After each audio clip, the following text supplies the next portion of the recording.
You're listening to Hotepish with your host, DwannBrown. Intelligent ish talk, intelligent shit talk. Where we balance the profound with the profane, political satire, celebrity and expert guests, information and entertainment, conversations and solutions. Leave your feelings at the door. You're listening to Hotepish with your host, DwannB. Intelligent.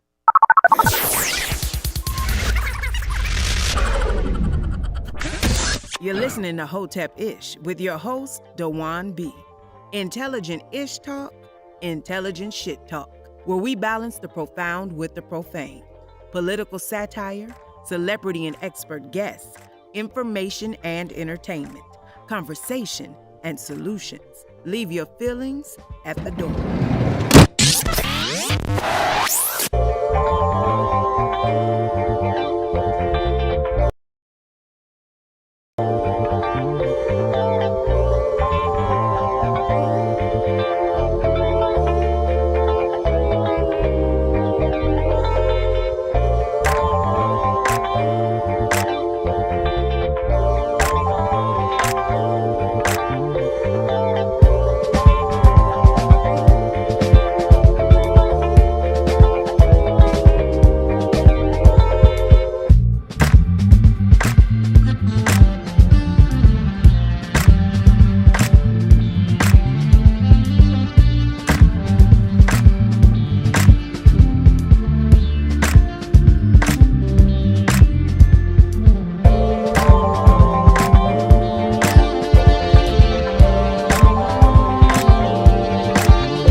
I love talking shit, so y'all know I am here.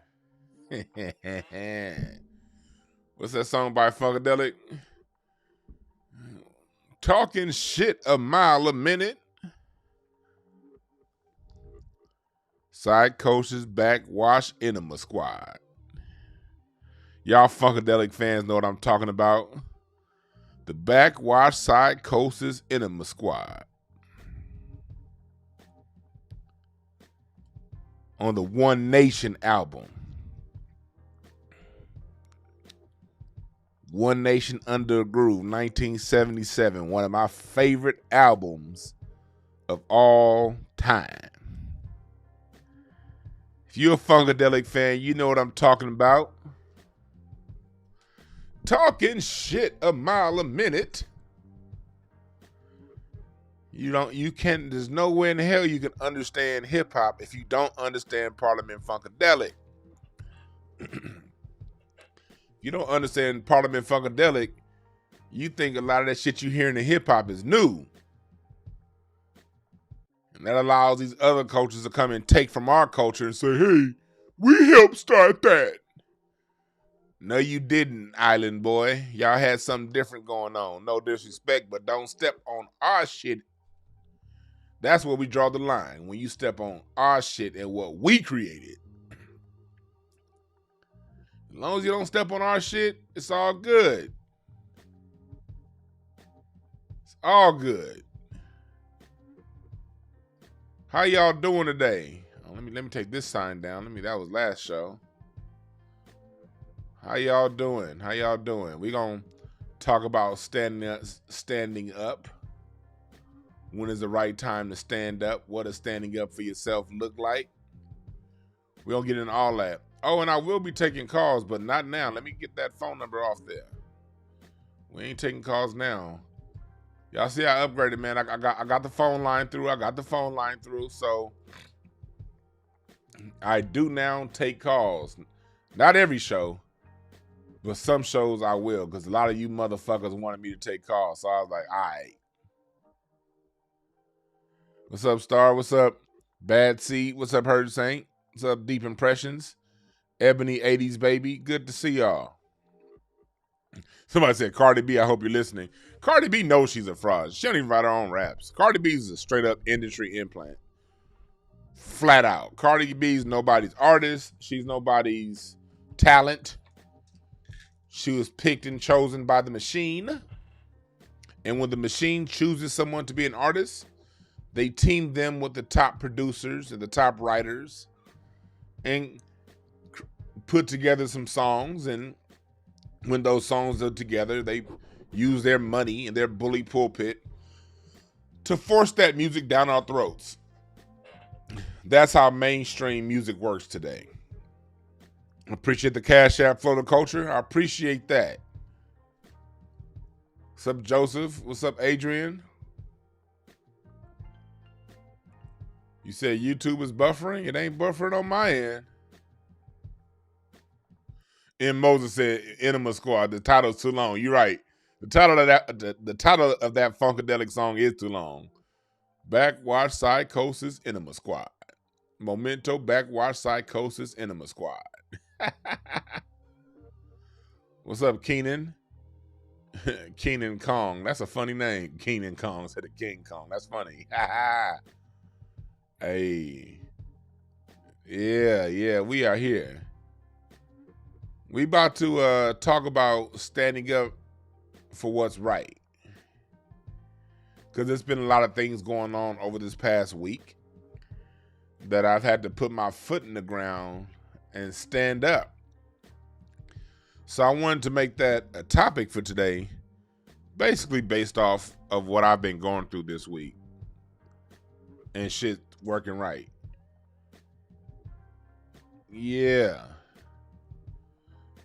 What's up, Glenn Scott? What's up, Mark by Smiths? KHTV. Good seeing y'all. Good seeing y'all.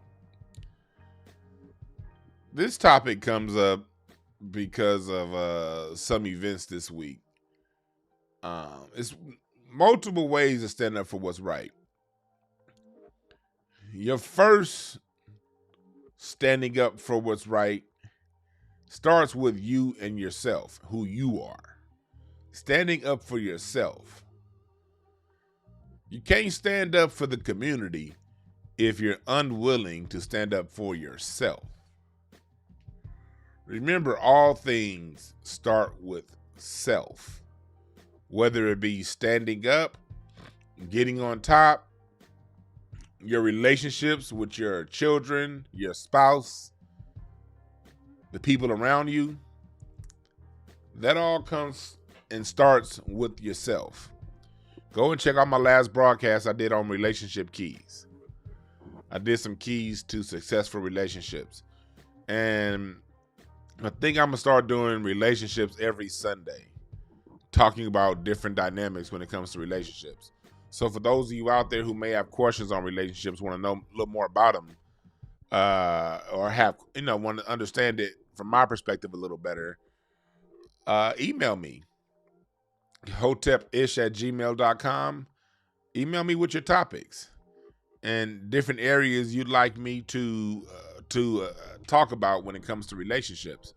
Because as you know, when I speak about relationships, I'm speaking about them from a married point of view.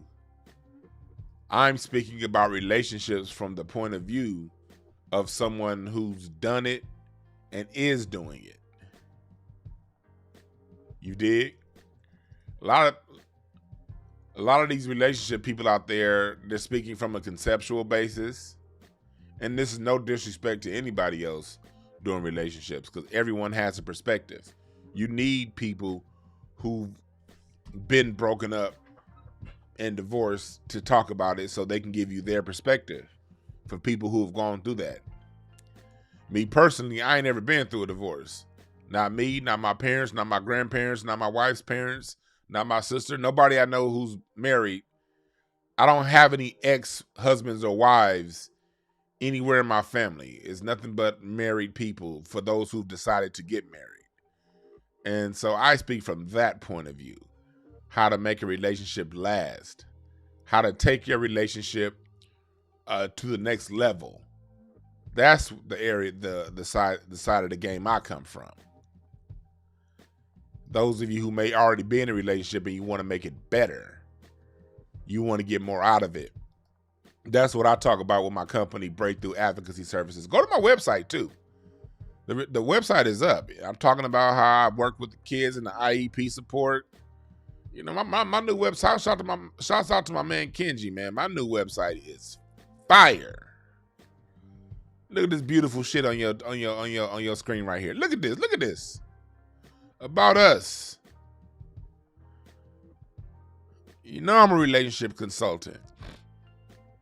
This is what I do offline. You see my big ass head right there? Yeah, go to my website. Y'all see, buy in, don't drop out. I'm all about buying into what you in without dropping out. And you see my certifications. Although I do not need any certification, my experience is my certification. But for those of you who like to see a white person's degree, here you go. I'm part of the union, International Union on Relationship Coaches. And I got the certificate and I got the college degree in communication studies. I went ahead and scanned it and put it up on my website to verify my authenticity. So yeah, we're going to be getting into those topics more on Sundays. So feel free to email me, hotepish@gmail.com, for your topics.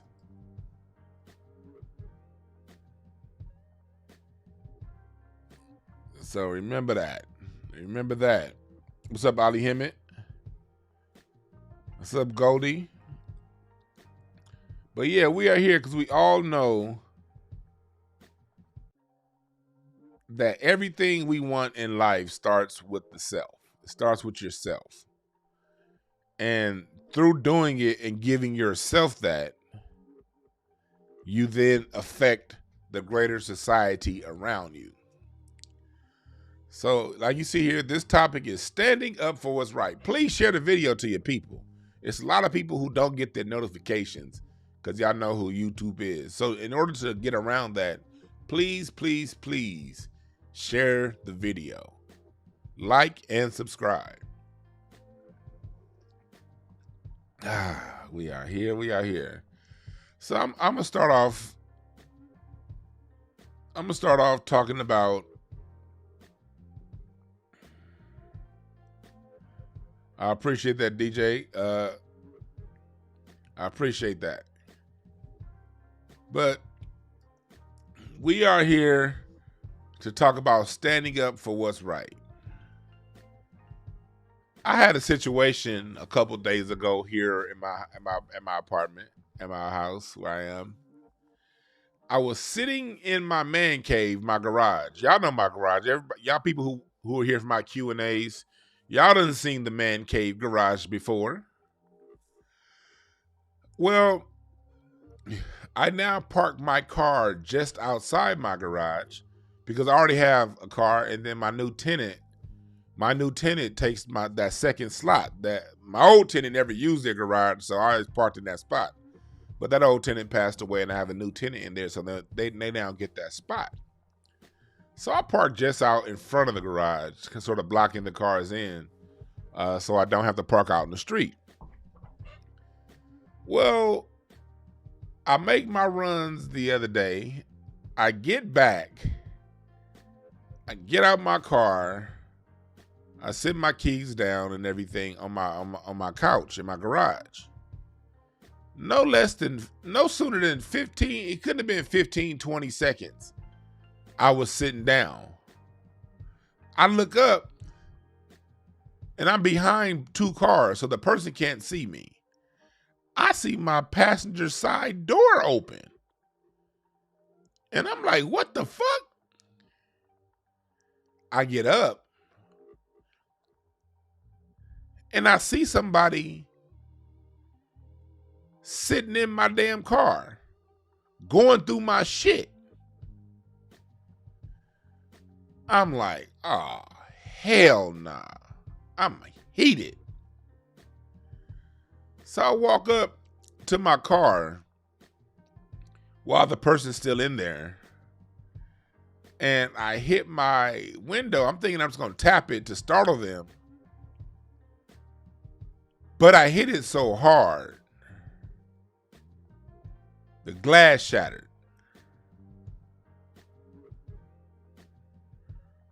The person inside my car looks up and they get out. And when they get out, I'm thinking I'm dealing with a teenage boy.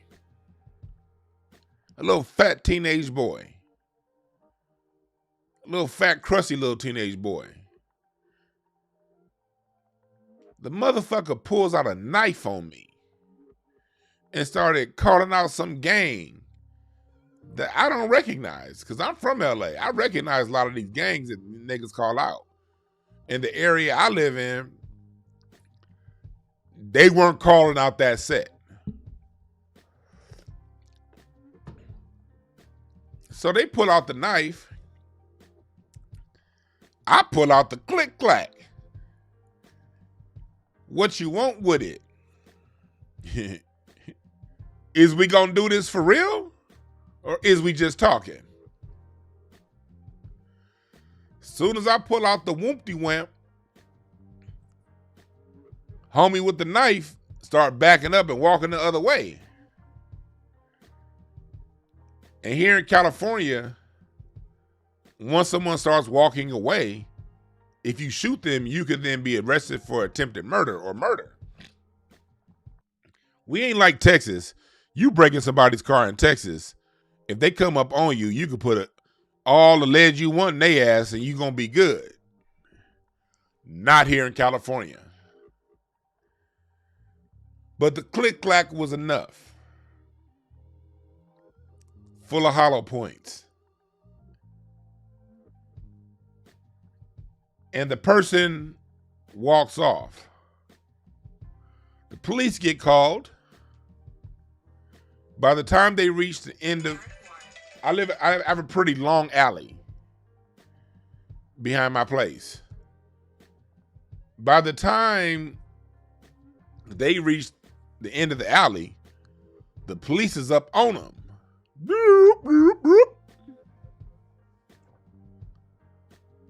They arrest the motherfucker. Then they come back and tell me, oh no, that wasn't a little boy. That was a woman. I got my car broken into and a knife pulled on me by a butch lesbo. What do we call that? It can't be toxic masculinity. What's that? Toxic lesbianity? Is that what this is? Toxic bisexuality in it? What is this? How do I get a knife pulled on me? And the chick, remember that show back in the day? The PJs? Remember the PJs, Eddie Murphy, the little claymation characters with the Raphael Sadiq song as the intro? The bitch looked like Juicy from that show. Remember Juicy? Hey, Super. Hey, Super, we want to have a party on the roof, Super. Bitch look like Juicy from the PJs. I'm like, hell. Toxic stud. That's right, Jordan. Liberate said toxic bussyism. But the motherfucker straight pulled a knife on me. How you gonna break in my car, break my windshield, but pull a knife on me? What the fuck?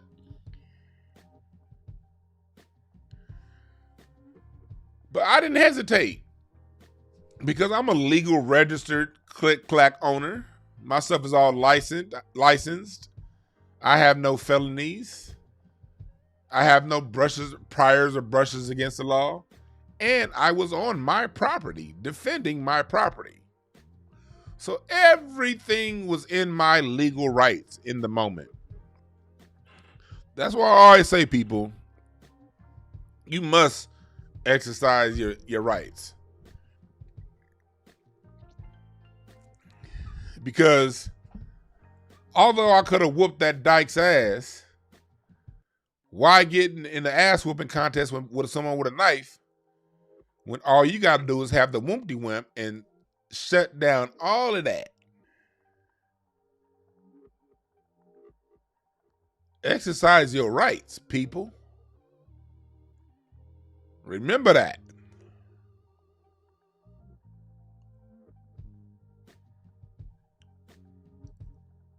Oh yeah, Lisa, my ammo supply is stocked up.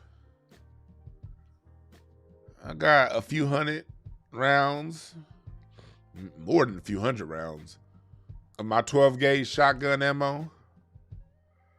Got well over 1,000 rounds of my 9mm ammo. Got a few different nines. I don't feel like buying all this other shit. One weapon, with different weapons. I got a few different nines. Put it like that. So I got enough to keep my nines whoopty-wamped up for a long time. I got enough buckshot and birdshot to keep my 12 gauge nice and full for a long time. You're right, Star. Break them off a piece of that Kit Kat bar. So, part of standing up for what's right is standing up for yourself. You can't be a victim to your circumstances around you. You have to be proactive when it comes to standing up for yourself, being prepared, having the tools you'll need in case such events come your way. I'm never gonna mention going to look for anything. You don't look for problems. I don't even walk around saying, I wish a nigga would. No, I would. The only thing I wish people stay in peace and harmony and everybody get to go and have fun, smoke all the weed they want, have as much sex as they want, drink, have fun, and be stress-free. That's the only thing I wish. I'm not one of those wish a nigga would kind of persons. I don't ever want to have that issue again. I don't ever want to have to pull my whoopty wimps out ever again. Now, definitely don't want to point it at nobody. Thank God I didn't have to point this thing. Thank God I didn't. Thank God the sound of the click-clack was just enough while I was standing on my property while being stared at with a knife.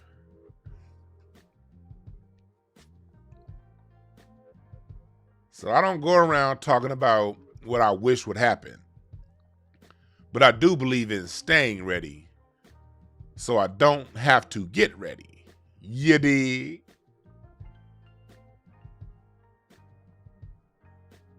Jonathan said, can't kick her in the nuts. Yeah, man. You got to stay ready so you don't have to get ready.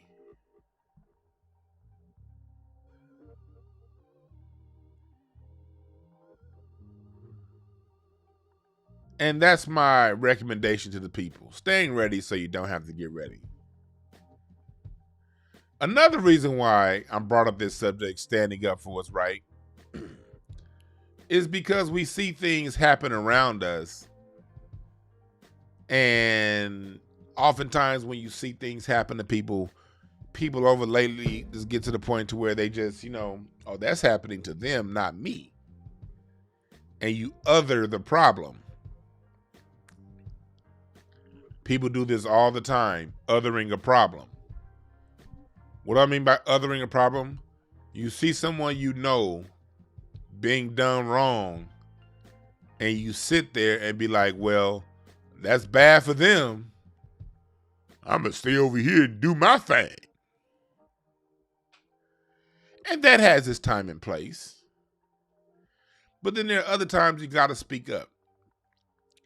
Because part of being on code is speaking up and enforcing the code. For those of you who watch Craig Facts, you know what I'm talking about. For those of you who watched Craig Facts yesterday, the homie Kamira and Precious, those is my niggas right there. I love Kamira and Precious. Two of my favorite people in the comedy game and in life, period. They had a show on All Def Digital called On These Hoes. Very popular show. With a following that really fucks with them. They had their show down at All Def, and they invited Doughboy onto the show. And apparently Doughboy was banned from those studios over issues with them and the people who run the studio. Whatever. Okay. Niggas respect rules. But in order to respect rules, you have to first know the rules, right? How do you get mad at somebody for breaking a rule they did not know existed?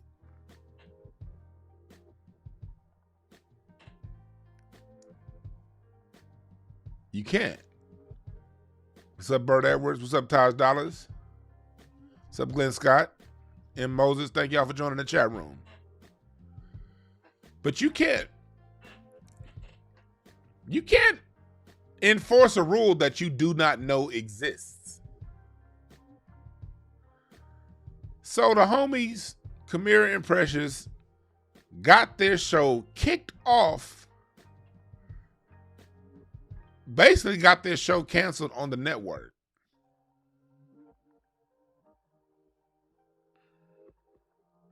Because of a beef between two men that neither of these ladies understood the dynamics of.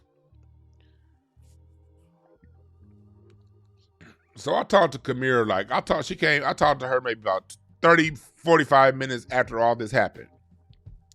I see her, she's hot, she mad. I'm like, what happened? She tells me the story.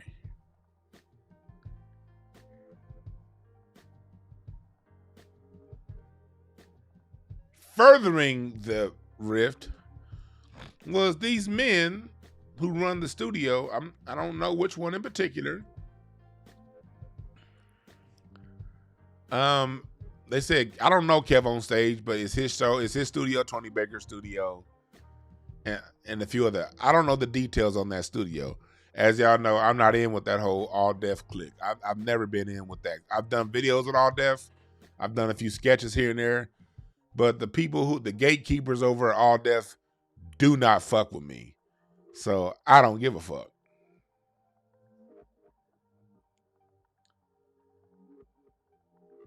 So, see, I got somebody on the outside looking in, telling me we got the story twisted when I heard the story from the horse's mouth within an hour of the whole event happening. People in the chat room, chill. You ain't from LA, you ain't here in LA, you're not in the mix, you don't know what the fuck is going on. Sit back and listen. And people in the chat room, we ain't got time. I'm not saying time anybody out, but just ignore people in the chat room that think they know what the hell they talking about. They really don't. I'm talking around certain things here because I don't want to drag people into this who don't belong into this. So listen to the story and shut the fuck up. Back to the story. So, come to find out, digging deeper into it, The people down at the studio were also mad that Kamira and Precious called out Leslie Jones because Leslie Jones stole Precious's joke. How did the joke got stolen? Leslie herself threw two people under the bus, Tony and Tahir. All Kamira and Precious did was talk about it, using the names that Leslie Jones threw out. So Precious was a victim of her joke being stolen. She stood up for herself because she did the right thing. She stood up for what's right. Standing up for what's right starts with the self, defending yourself. What makes a lot of people afraid to stand up for what's right are the consequences for standing up for what's right. And Precious, unfortunately, suffered consequences for standing up for herself.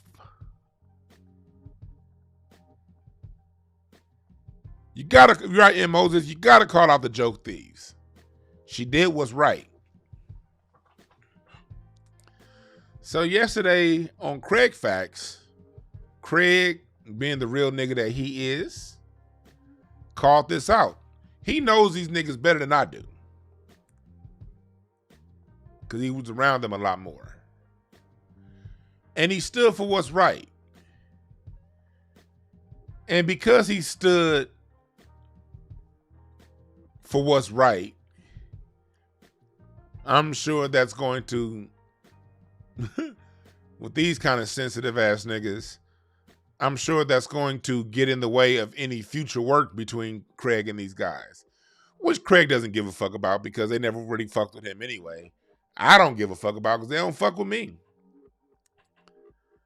I will say two of the three people, I'm not going to say which two, but two of the three people in this whole thing that I mentioned, when I used to host my show at the Comedy Union, I always looked out for them.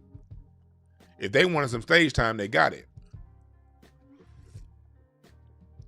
I ain't heard from neither one of them niggas since I stopped that show. We live in a game where people kind of respond to whoever's hot. And if you hot, you got something going, they fuck with you. If you don't, they don't. Which is something that as a man, I cannot respect. I do not respect men who fuck with people based on what they have and not who they are. But unfortunately, that's most of the men of today. At least the ones that have a little something going for them. So we stood up for what's right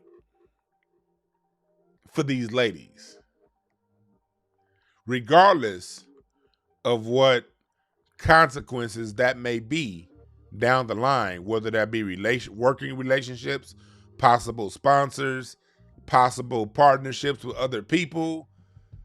We put all of that on the line because of the people we're talking about that did these ladies wrong, obviously have more influence and sway on these internet streets than we do.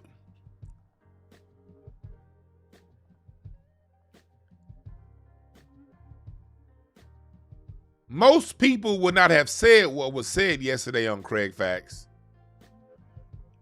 because of fear of being blackballed and X'd out by a few people.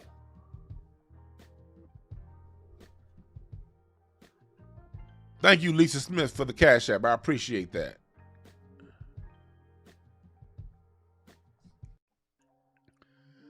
But don't worry. Kamira and Precious are going to be okay. They already got another studio, and they already got another YouTube channel. Let me pull this up real quick so I'll make sure I give y'all the right ones, the right channel.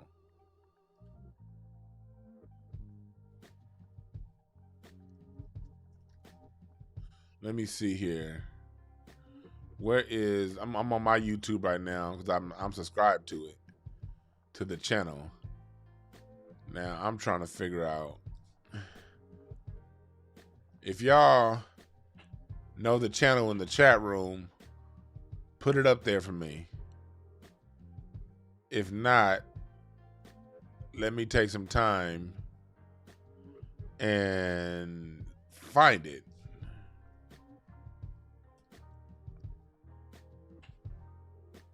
Oh yeah, Star got it. In the chat room, y'all see Star.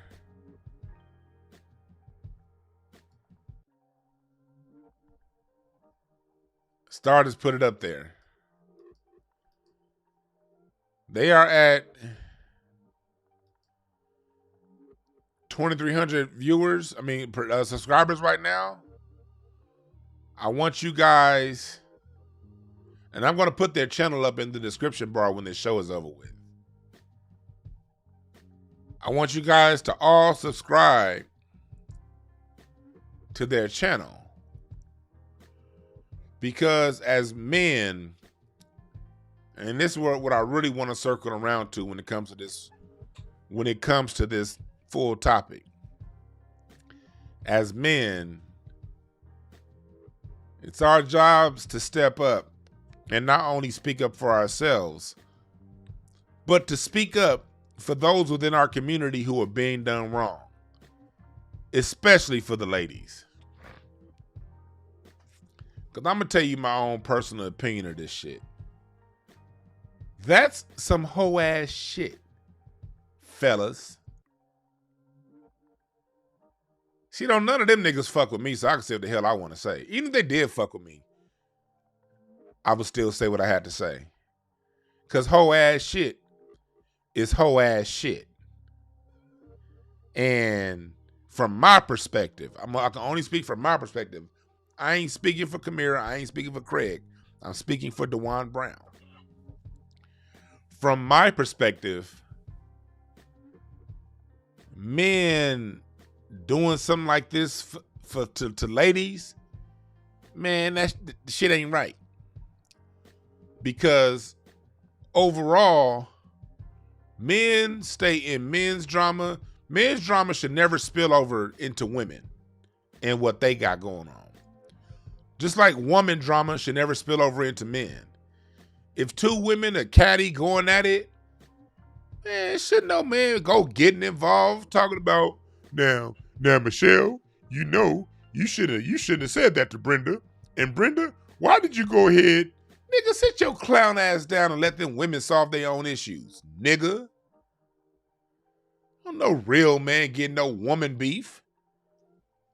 Not unless a gun get pulled out or something, then you go, hey, hold on. You know, at that point you stop it. You don't want nobody to get killed or nothing like that. But anything short of somebody getting a pistol pulled out, nigga, you don't get in the middle of woman shit. You let women handle their shit.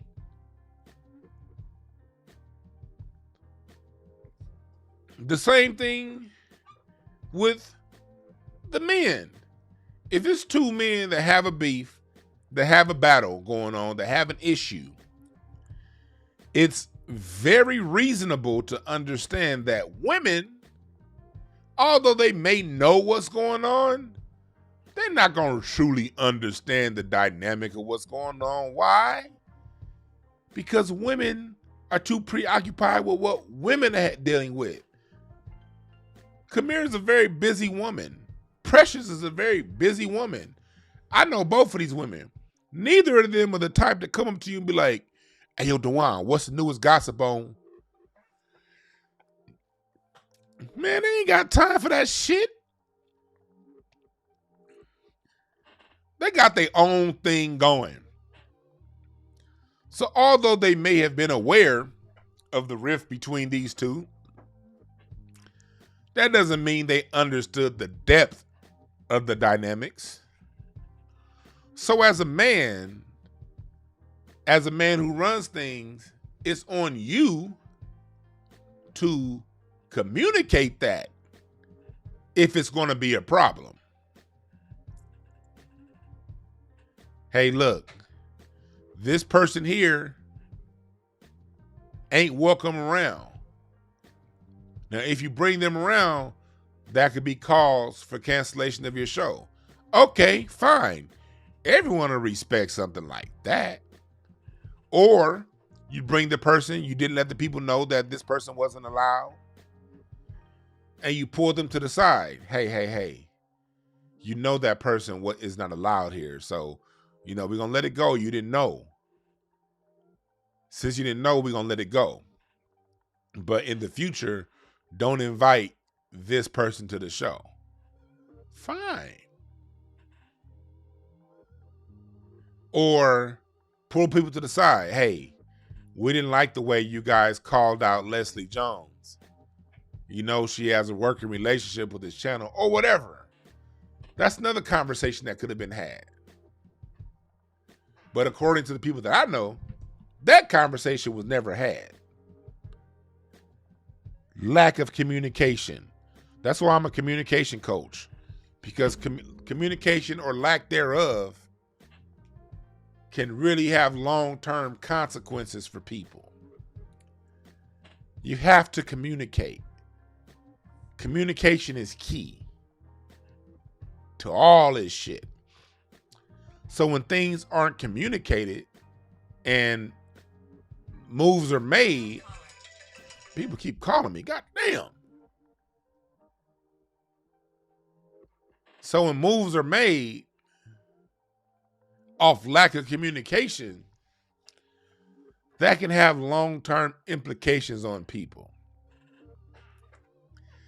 See, I have no doubts Precious and Kamira can get their show back to where it was without the All Def machine, because All Def wasn't shit compared to them. They had that show before All Def. I remember they was doing that show over at what's her name studio, at Poetess' studio, Morris Media. They was doing that show there before it got hooked in with that machine. The show is going to be fine. Both ladies are working comics. They're going to make their money. They're going to be fine. But as men in the community, part of our job is to call out when we see things wrong happening in the community. And that shit was flat out wrong. Flat out.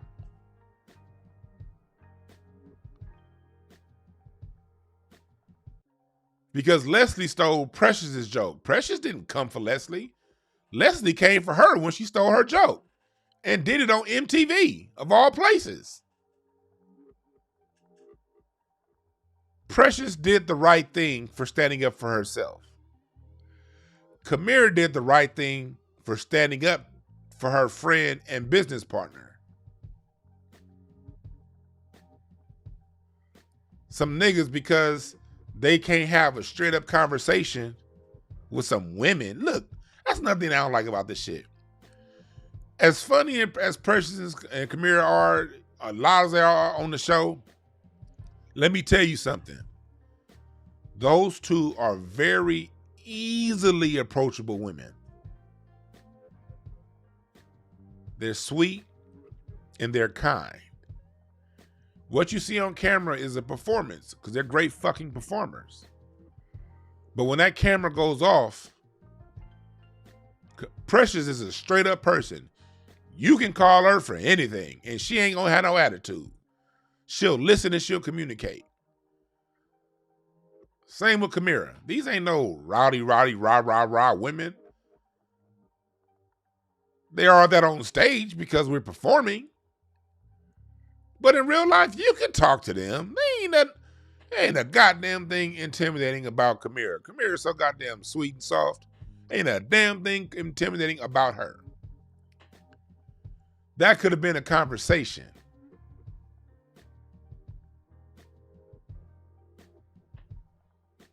We also know that, hey, maybe, I don't know, this is my opinion.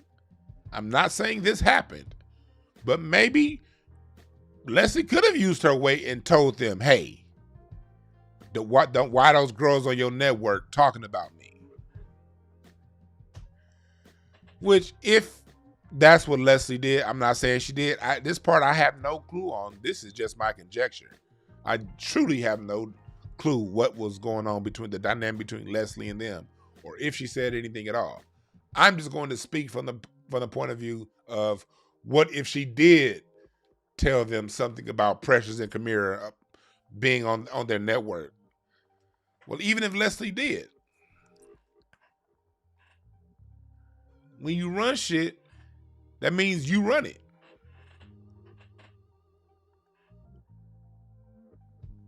Why would you sacrifice people who've done no wrong to you over someone who puts you in a compromising position?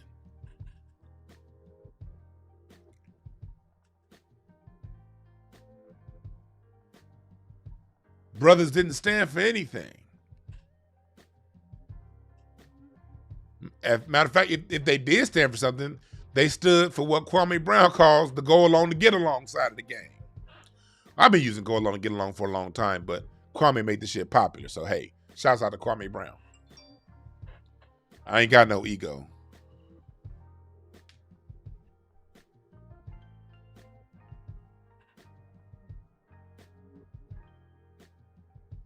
So,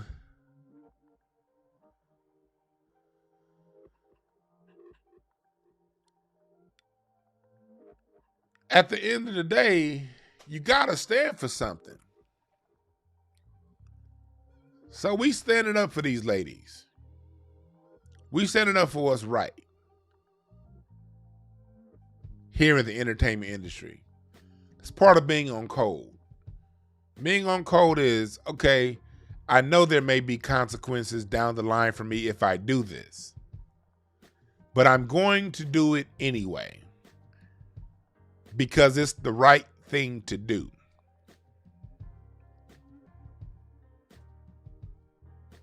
That's what we have to get back to as a normal course of action for Black society. Standing up for what's right, regardless of the future consequences. We have to teach people how to treat us.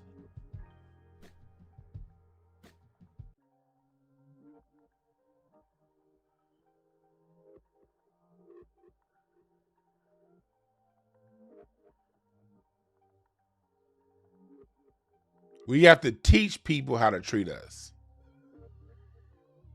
And we have to stand for those who treat our women any old kind of way. This is what the ladies have been complaining about when it comes to the men. Men doing hoe ass shit like them niggas did with her, Precious and Kamira. Ladies, I hear you. But ladies, also understand this. Them hoe ass niggas ain't all of us. Them hoe ass moves ain't something all of us do. It's a lot of real niggas out here. It's a lot of people who do stand for what's right. And this ain't about simping for you, because I know it's going to be some weird ass nigga online that want to cut up part of the video and be like, man, somebody going to get a piece of Craig facts from yesterday and going to be like, man, them niggas is just simps. And whoever does that video, we're going to understand that you're someone who your mama neglected you. Anybody who calls men standing up for women simp shit, that's someone who didn't have a mother worth respecting. So since you didn't respect your own mother, you don't respect women. And if you don't respect your own mother, you don't respect women. I don't respect you as an individual, nor do I respect anything you have to say. I don't care if you got 10 million followers on YouTube. To my little ass 9,000. I appreciate and thank the 9,000 people. I just crossed 9,000 subs. I thank y'all. See, when it comes to this comedy game, I've taken this long route for a reason. Everybody you know online, mostly, not everybody, but they're out of LA, out of the West Coast, and they're popular online, I was there from the beginning. Whether you're talking about Big Jai, whether you're talking about the whole All Def crew, Daphne Springs, different people who you see out here making major waves online, we were all together back in 2010. New in this comedy game, trying to figure out what we gonna do. Internet comedy wasn't where it is yet. Now, it was still all about the stage back then. There were no, like, it wasn't a thing with having major content online at the time we all got started. At that time, YouTube wasn't doing long form videos. It was fairly new, and basically YouTube was dominated by cat videos at the time. We were all in that same mix. But something I realized really early, and some of these people realized early on too. Something I realized early, I was like, you know what? Going through the machine ain't gonna work for me. If getting on top means going through and jumping on through whatever hoops these industry people got out there, I'm too fat to jump through hoops, nigga. I'm not an orca. I realized back in 2011, 2012, okay, going that mainstream route ain't gonna be for me. Cause I like to talk.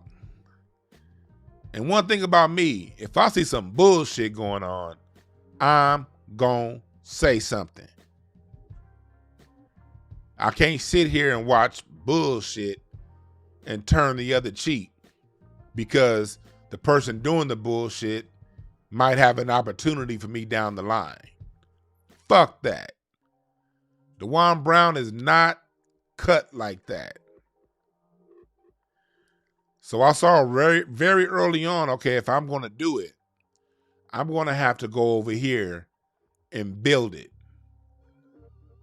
And if it takes 20 years to build it, while everybody I know is getting famous within 6 months, then so fucking be it. Because you ain't going to tell me to shut up just because you like somebody over here or you want some attention and you want to... Fuck that. It's not who DwannBrown is. So I learned real early I'm going to have to go off the beaten path. And there's other people who realized that early too, and they had quick success. Salute to Big Jai. Big Jai, this nigga said, okay, y'all ain't gonna fuck. I'll make my own goddamn videos. Every time you saw Big Jai, he had a camera in his hand. He hit you. He called me. Hey, Dwayne, you got any sketches? I'm going to shoot them. I'm just trying to get better, man. Big Jai didn't wait on the machine. Daphne Springs, she didn't wait on the machine. I remember old Facebook post from Daphne in 2013. Hey, I'm trying to shoot a sketch. Who want to be in it?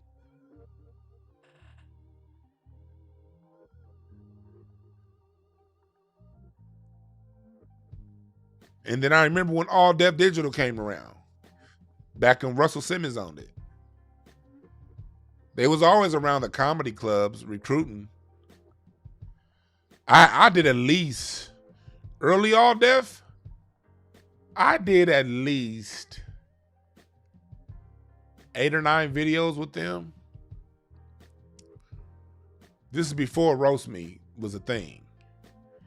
But it was like every video I did with them, I was doing the same old uncreative shit. If you the fat dude, you're going to have to be eating a bag of Doritos while working out. And, oh, Dwan, I got an idea for you. You're going to be the fat gym instructor. But while you're instructing people on the gym, you're going to have to eat a Twix, a candy bar, and do all the stereotypical shit we have fat people do. I was like, man, you know what? I'm better than this. I'm not about to get pigeonholed as the fat nigga over here eating some goddamn candy all the time. You're not about to goddamn buffoon me. I don't give a damn how big your platform is. Y'all only paying me $200 anyway for the sketch? Man, I ain't about to buffoon myself for you motherfuckers. Hell no. I got too much pride and self-respect to buffoon myself for some network. I don't give a shit how many million subscribers you got. So I noticed that's all Def wanted me for. So, and then there was, what the short about the camel's back was I did a show. This is right before, maybe this is about 2 weeks before Roast Me. A friend of mine invited me down for a show down at All Def. And I had to pay. It was like a thing. They were like, okay, we're going to have you come down. We're going to be on it's a relationship show. And we're going to have you talk about, and you're going to get to crack jokes on relationships. I'm like, all right, cool. I get to the studio. The show is basically the old, for those who were around in the 90s and the 80s. Remember that show, The Dating Game, where they had a woman choose who would she rather have? And it was basically a good-looking dude versus an ugly dude. And me, by no means am I ugly. I'm fat than a motherfucker. But I ain't ugly. But since I'm a fat motherfucker, they put me on the ugly side of the game. And started telling me I gotta say this buffoon shit to basically get laughs. I'm like, man, look, this is the last time man, fuck these niggas. Every time I come down here, they got me playing a goddamn buffoon. So 2 weeks later, literally 2 weeks later, I get a call from Teddy Ray. Teddy Ray's like, hey, DeWan, I got this sketch down at RDD that we about to do. I want you to come down. I already called Craig. It's this new show called Roast Me. And I got you. I got Craig Smith. See, anybody who was my Facebook friend back in 2015, a lot of this Roast Me shit, this would be shit that we would do on Facebook. Me, Craig, a few other people on there. We would just have these, we would have some days like 2014, 2015, where it would literally be like 8 or 9 hours of niggas just making pictures of each other, doing all kind of jokes. Brent Taylor would be in that, cracking jokes on each other hard. And so the Roast Me thing was Teddy's thing. Teddy was like, hey, DeWan, we got this new show down that I'm doing. Hey, come on down. Can you come on down to ADD tomorrow? Craig gonna be there and we're gonna be doing some roasting. And I was like, man, nah, I'm good. I'm not. All Def, these niggas all, and I'm good. Cause I had to take time off work. I'm like, I ain't about to take time off work twice in a month just to be treated like some fucking buffoon. Little did I know that Roast Me was gonna do what it did. The show ended up taking off. Somehow those fuckboys down there Teddy Ray out the mix. I don't know how. That nigga's one of the most talented motherfuckers I've ever seen in my life. Somehow them fuckboys Teddy Ray out the mix. And they tried to Craig out, but you, the audience, the people, Craig had done so many shows by the time they tried to X him out, he was getting all the shine. So you, the people, would email into All Def, and y'all would tell people, hey man, what's up with Craig Smith? Craig's the funniest roaster. It was the people that kept Craig on that show. Because the insecure ho boys down there did not receive, did not accept his talent.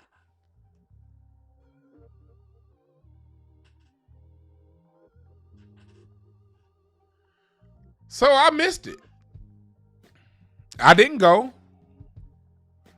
I tried through different means. Like once the show got going, Craig tried to get me on. Nope, they didn't listen to him. Kamir tried to get me up in there. Nope, they didn't listen to him. They like, shit, y'all been having Dwan come out for this bullshit. Nigga, put him on Roast Me. But the people who were running Roast Me, that regime wasn't around, I guess, when I was doing the other videos. Guess there was some sort of regime change out there. I don't know what year because I wasn't around there that much. But there was some sort of regime change between the times that I used to go down there and do that shit in the Roast Me era. I even went so far as Brent Taylor went so far as to get me an audition to Roast Me. And 2 of the 3 people behind that desk were people that I used to bend over backwards for in the comedy game to get them on stage when I had my show. They had an opportunity to put me on the show once it got going. And they said no. They refused. And when I saw who they selected, I saw right away, I was like, oh, they don't want nobody that's going to be funny because they already got their funny people. They want somebody that they can go in on. And that's what they did. They ended up recruiting somebody that they can go in on. Not me. Okay, fine, whatever. But I had already prepared myself for this. I had already prepared myself for not being the one that's going to be a part of anything big time. Because I saw the game for what it was. And then I saw Craig have to deal with the bullshit. And when I saw some of the bullshit he had to deal with, I was like, man, you know what? I'm actually glad I never got up in that. Because especially where I was mentally at that time, 2016, 2017, I would have really gone off. I wasn't, you know how we all in life go through our ups and our downs? That particular time in my life was a down. And anything that triggered me back then, we would have had some major issues. So I think looking back, it's really good that I was away from all that because I wasn't at a point in my life where I could stand being triggered on a high level. So all things work out for the good. I don't hold any bitterness, any anger. I've since run across a couple of those people who had a chance that was judging that particular performance of mine and had a chance to put me on in there. I've since interacted with those people and I've had no issues with them. It's been nothing but love. Because at the end of the day, things happen how they're supposed to happen. But part of my refusal to go there initially was through my stance of DwannBrown is not playing anybody's buffoon. I don't care how many followers you have. I don't care who you know or who knows you or whose name you're dropping or who's dropping your name. If I'm going to play a buffoon, I'm getting the fuck up on out of there. Cause I can be funny without doing buffoonish shit. As a matter of fact, my style of funny is the complete opposite of buffoon behavior.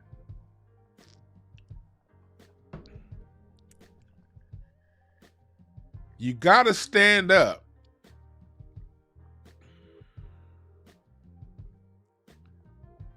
You gotta stand up for yourself.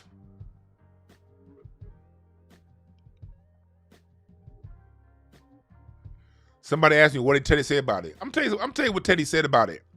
Nothing. Teddy, one thing I love about Teddy Ray, he never complained. We all saw what was going on. Teddy didn't complain. Teddy just kept pushing.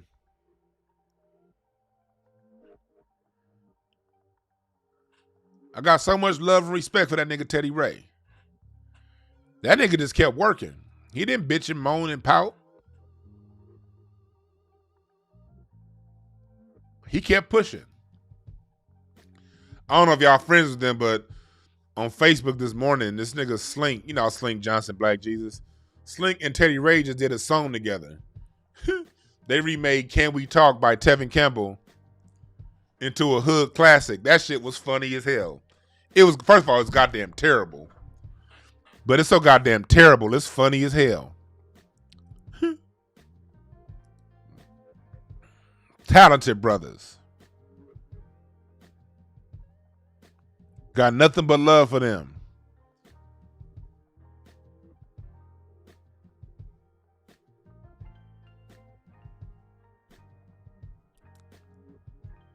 Nothing but love for them brothers. And we all making it. That's why I have so much love and respect for you people that are here in the chat room. For y'all who buy my t-shirts, my webinars. I don't take that for granted at all. Because I said over 10 years ago, if I'm going to make it in this game, I'm going to have to go directly to the people. These gatekeepers ain't going to fuck with me. Because I'm nobody's go along to get along gang. I go along to get along with truth and justice and harmony. I go along to get along with truth, justice, and harmony. And if truth, justice, and harmony means calling out someone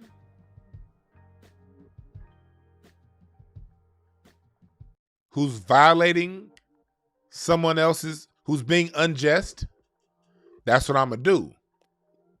If going along to get along with truth, justice, and harmony means calling out someone who's creating non-harmonious work environments for people just because they said something that they don't like, I'm not fucking with it.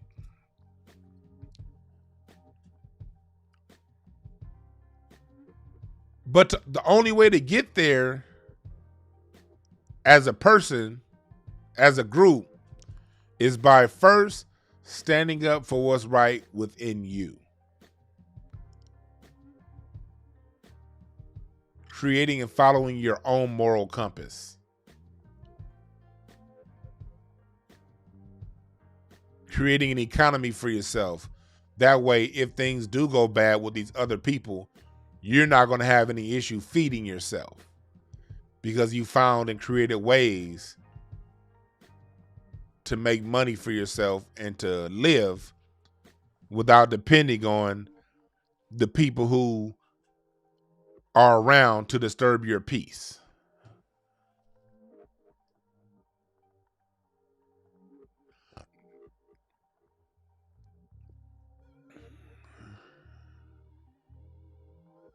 That's what it takes. It takes you being the best that you can be. It takes you understanding yourself, having love for yourself, and loving your brother the way you love yourself first. Because when you love your brother and your sister the way you love yourself, you're not going to stand for people getting and hurting and harming your brother and your sister.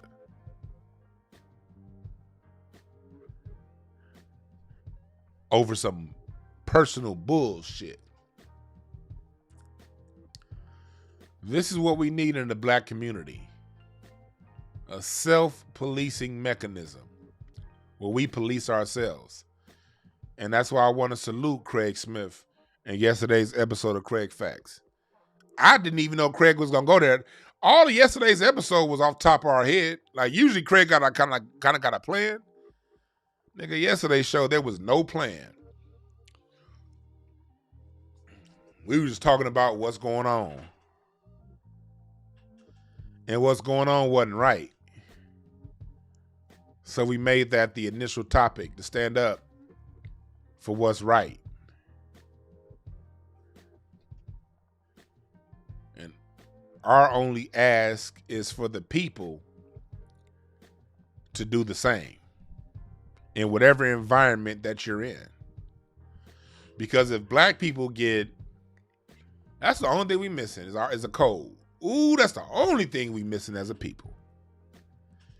As we develop our code, along with developing our code, we have to develop our enforcement mechanism for the code. How do you punish people who break code? See, with my little ass following, I ain't in position to punish anybody with their following. I got literally a fraction of what they got as far as subscribers and followers. I'm not here to bring them brothers down and to destroy what they have going on. I personally wish their studio the best. I want their studio to succeed, because the more black people we got out here, the better for all of us. There should never be we should never go back to that era, back how it was before the internet, back in the 90s and 80s and 70s, where it was only one nigga at a time. The old one nigga at a time rule. In the early 60s, it was Dick Gregory. In the late 60s, early 70s, it was Bill Cosby. Late mid 70s on through the 80s, it was early 80s, it was Richard Pryor. 80s, it was Eddie Murphy. 90s, it was Martin Lawrence or Chris Rock or Chris Rock. Early 2000s, it was Dave Chappelle. No more of that. There's room for all of us to be right. There's room for all of us to win. So I'm not saying what I have to say, hoping that those brothers lose. I hope they keep winning, because they make a demographic laugh that I will never appeal to. I'll never appeal to the less ignored race.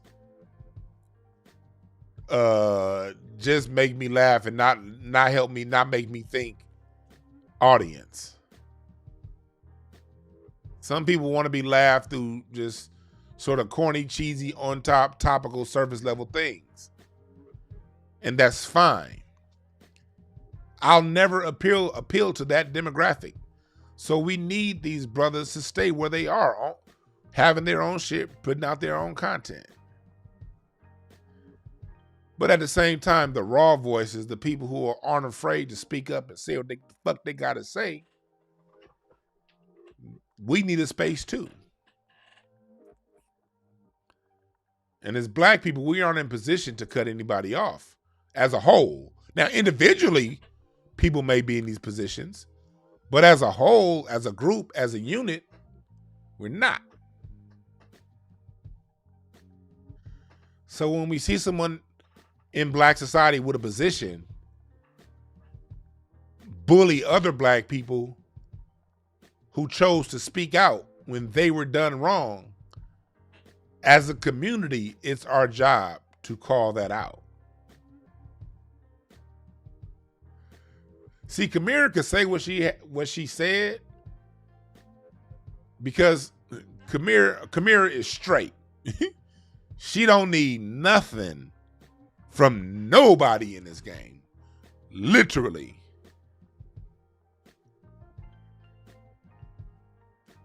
Her bills are going to be paid regardless of what goes on with this comedy thing. Kamira's a boss in real life. So she could say what she had to say and not feel shit suffering those consequences. But everybody's not in her position to be okay regardless of what the consequences are. That's why in order to circumvent the bullshit, you must, if you're not in position at your job, at your church, at your whatever it is you do, if you're not in position to say fuck you when things go wrong, start right now getting yourself in position. Do that now. Start today. Because the sooner you start, the sooner you're going to get there. And that's why I have my book, No Time to Waste, a self-motivation guidebook. This book teaches you how to find your gifts. And then once you found those gifts, explore those gifts.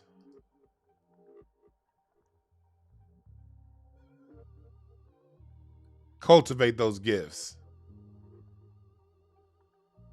Make those gifts a part of your overall get down.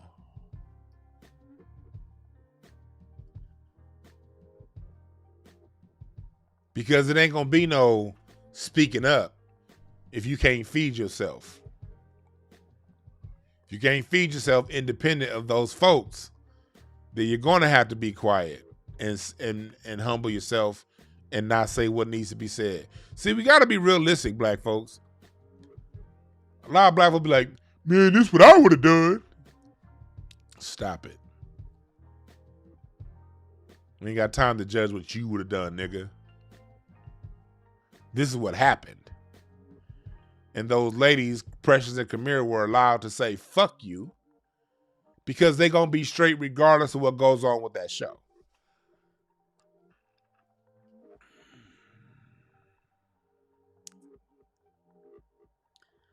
Oh, yeah, Walter Johnson, get that shirt. Get my Reparations Now t-shirt. Y'all see the t-shirts? Reparations Now snapback. Reparations Now t-shirts. My John Henry Clark. I got some more t-shirts coming. I've just been so busy with other things. I got some more t-shirts coming.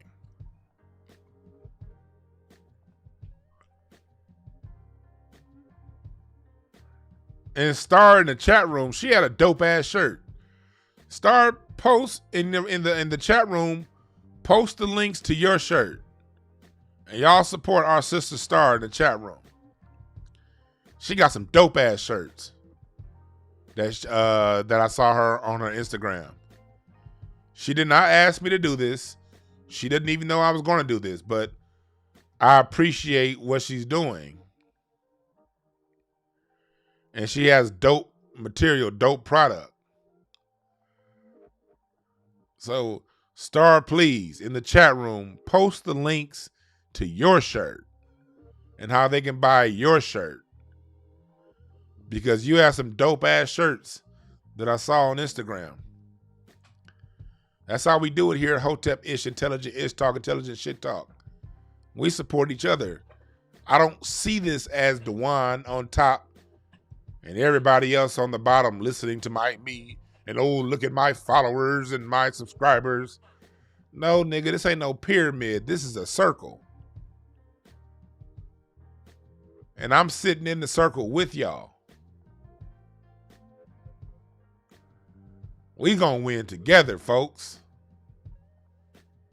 I ain't no goddamn leader. I am in the circle with everyone. I'm just the nigga in the circle who done seen some things, and I'm talking about what I've seen from my point of view to the community. All right, here we go. This is Star, where you can find Star's shirt.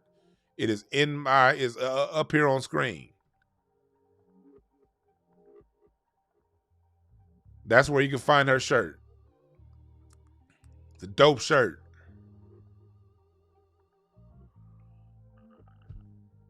We are here in a circle. We gonna win, and we gonna win together. I don't care how small. You don't need everybody. You just need a small group on code. Critical mass theory. Less than 10% is what's needed to change everything. Second leader theory. Look up second leader. You need a leader. And once you get a leader going, you get a second leader. And then by the time you get that third person, you could change the whole momentum of a crowd of 10,000.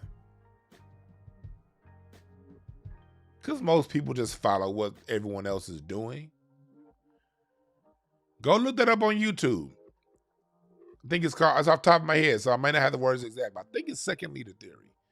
Basically, if you have like a park, it's like a test done where it's like a bunch of people in a park.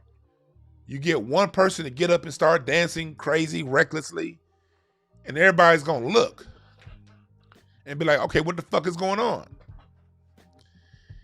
If you get that second leader, the person, someone to come and join the first person, dancing and acting crazy, that then influences a third, and then a fourth.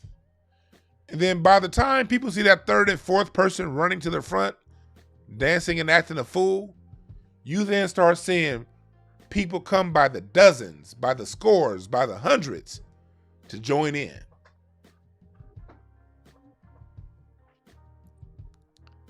The whole point of knowledge and understanding is to apply it to life and what you see. A lot of people like to read and study things and learn things just so they can go to other niggas and be like, look what I know, and theorize and sound smart when they talk. I ain't got time for that shit. I learned some shit and I apply it to life. Okay, how can this new thing I learned apply to life to improve and enhance my life and my lifestyle? That's how I seek knowledge. I don't seek it to big dick amongst other black folks. We got to get that shit out of our community and out fast. When we learn something, we pass it along and we teach. And we learn it from an applicable point of view. We learn to apply what we're talking about.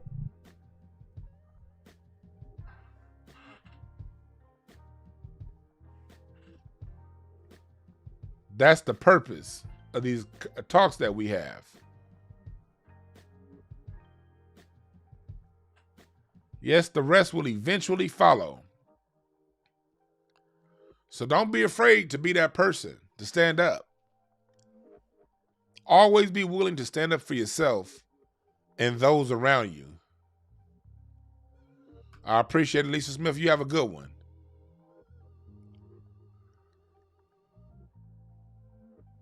So my landmark said, thesaurus talkers. Yeah. That Michael Eric Dyson shit. The applicable unmitigated gall of the 4-syllable word, 4-syllable word, 5-syllable word, 3-syllable word. I sound smart, don't I? 4-syllable word, 4-syllable word, 3-syllable word, 6-syllable word. You ever listen to Michael Eric Dyson talk? He talk, and don't be saying shit. And I used to be a Michael Eric Dyson fan, man. In the 2000s, I fucked with Michael Eric Dyson.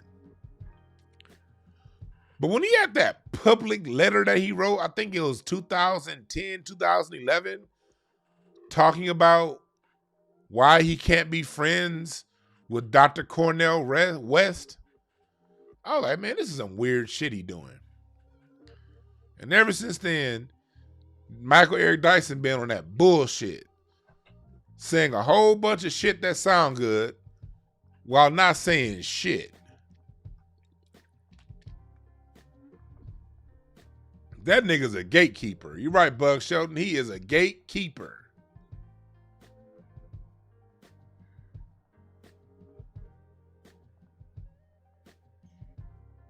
I don't have time for the bullshit. To sit here sounding smart while my people are getting fucked up in the streets. Fuck sounding smart. We pass information over here that you can use. People can listen to this information and do something with it. That's why my book, No Time to Waste, is written the way it is.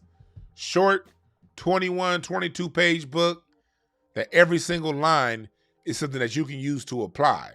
This ain't a book that you sit down and theorize about. This is a book that you keep and you reread and you reread. And you read as you apply. As you're applying the lessons in here, you read it again. I could have wrote a 200 or 300 page book. Everything in this book, I could have easily expanded this book to 200 pages. Easily. Or 150 pages. To say, hey, I am a scholar here. My name is, I am DwannBrown, bachelor's degree, world-renowned relationship coach, and I have tons of people and experience saying that I'm the best at it, so I'm going to write a long book to show you how smart I am. No. No. And no. I'm going to write some shit quick, straight, and to the point that people can use, and they can use it now. Now. I think my next book might be on communication. A short guidebook on proper communication. I think that's going to be my next book.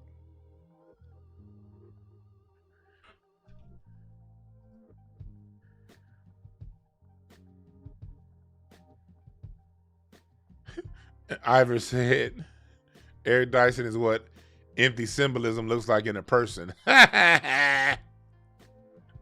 Eastwood said, we throwing them hip-hop lines in there. You're right about that. Like the infallible fortitude of a poet named Tupac Shakur says, you know, then he'll quote a Tupac line. Like, shut your ass up, nigga.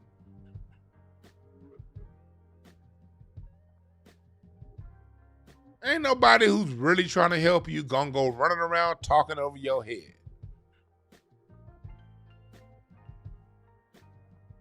Stop it. Dr. John Henry Clark, when he got in his bag, he had a hell of a vocabulary. He could have walked circles around Michael Eric Dyson with his vocabulary. But he didn't pull it out because when you're teaching the people, you got to make it plain. That's one thing about us as black folks. Black people want you to make it plain.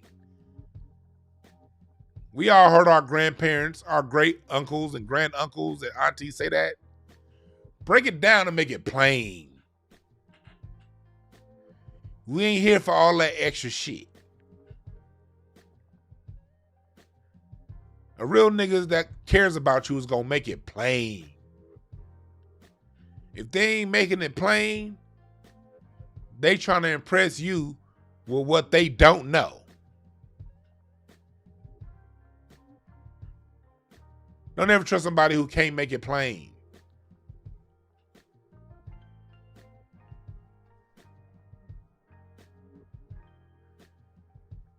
Gotta stand up for what's right.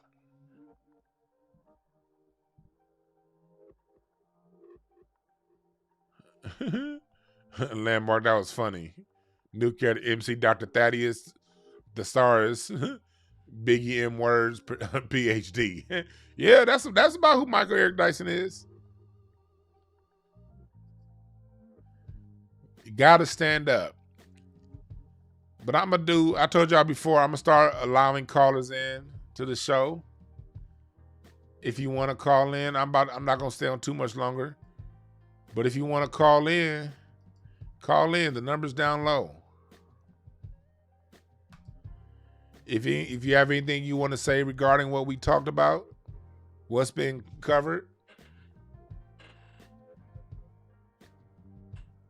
the number's down below, 323-744-7425.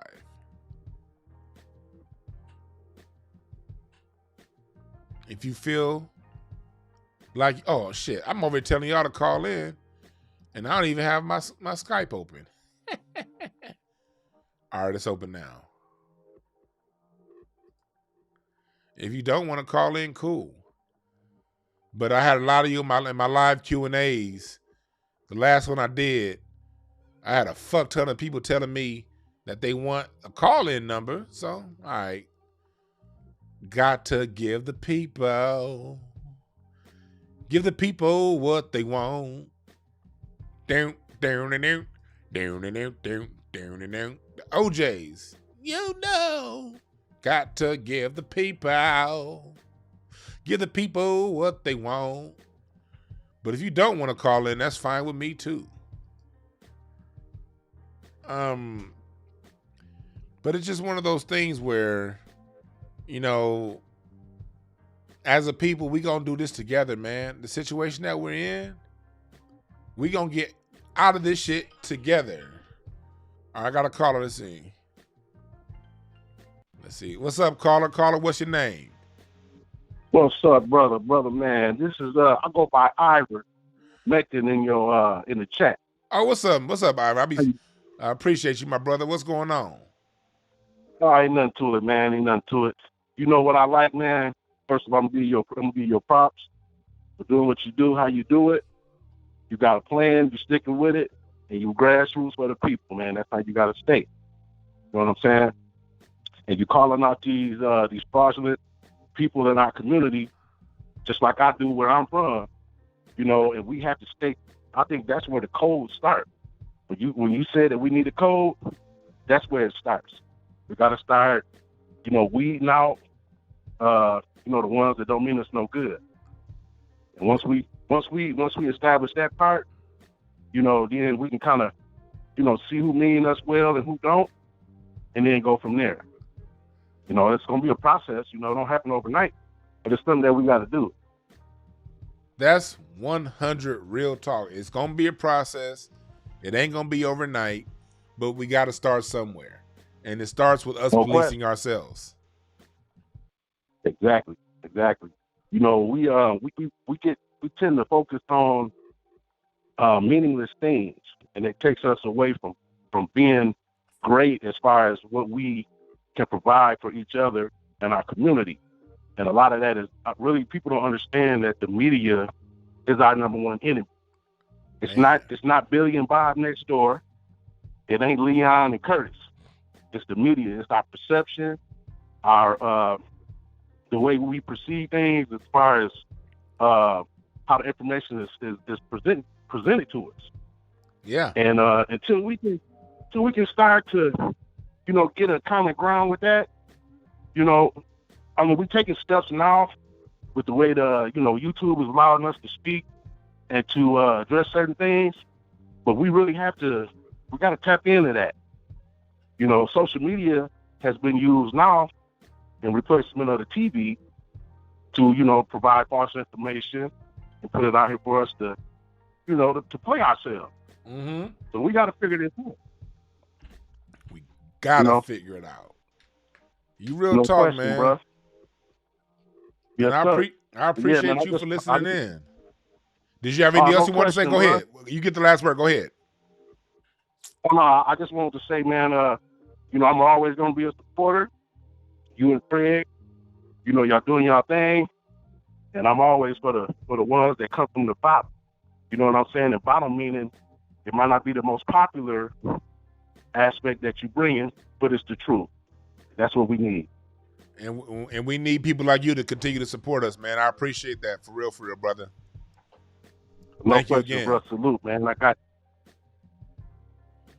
Yeah, for sure. I appreciate you, Ivor. Keep listening and keep supporting, brother. Have a good one today. I got you, bro.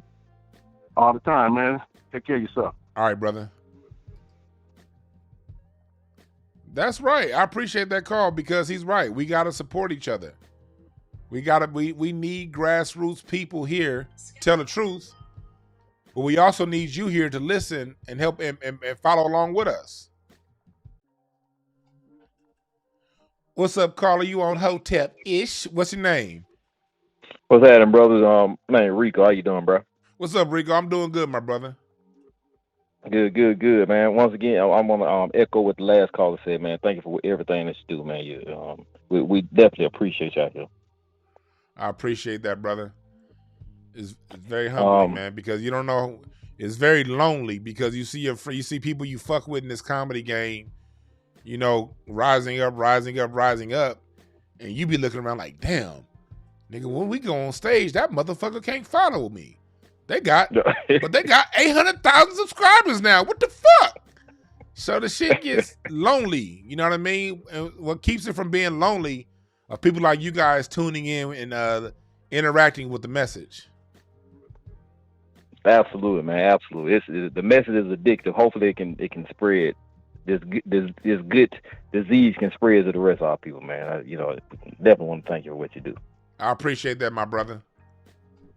Definitely, and I want to touch on what you said. I guess on the topic at hand about some of our people that are so-called gatekeepers out here, and they need to realize they're interchangeable, and they just need to look at history and see at all of these tap dancing, butter biscuit with extra jigaboo jelly on their biscuit. They need to try to get this. They just need to look around and just see what's going on and kind of replicate what you guys are doing and our comedians that didn't fold, like your Paul Mooney's and your Eddie Griffins and your Katt Williams, that are still out here doing their thing. 3 of my all-time favorites you just mentioned right there. You're right. They gave the blueprint. Yes, sir. When I saw Katt Williams go to jail and then get beat up by a goddamn kid, and his following still came out to see him the next week, I said, okay, yeah, that's definitely the way to go. Absolutely. Because if you think about it, if you in the mainstream and you get choked out by a little kid, matter of fact, you fighting the kid, they're going to pull that rug from under your ass, and you're going to go from stadiums to comedy clubs that see 50 people, because that mainstream following ain't real. They only following what's popular. And the minute they pull that popularity from your ass, you done. Exactly. And which makes, I guess, music like the blues or southern soul, what they call it, that chilling circuit. Yeah, that's well and alive, and that chilling circuit is the nutrition to our real artists and our talent out here that are still doing things. I'm gonna hang up, brother, and I definitely appreciate what you do. I appreciate you, man. All right, bless. Have a good one. You do. Yeah, I'm over here learning how to work this phone. I almost ended the broadcast instead of hanging up. Goddamn, y'all still here? I hit finish. Not hang up. We still here? We good? All right, yeah, we good. Yeah, no, he's right though. As a people, we gotta know that. We gotta know that the people, black, that whole chilling. I don't even like the chilling circuit. That's something that was imposed upon. I appreciate this chilling circuit, man. I hate when I watch like Unsung or one of these shows, and they saying, I wanted to cross over to the white folks. Nigga, you don't appreciate your people, nigga?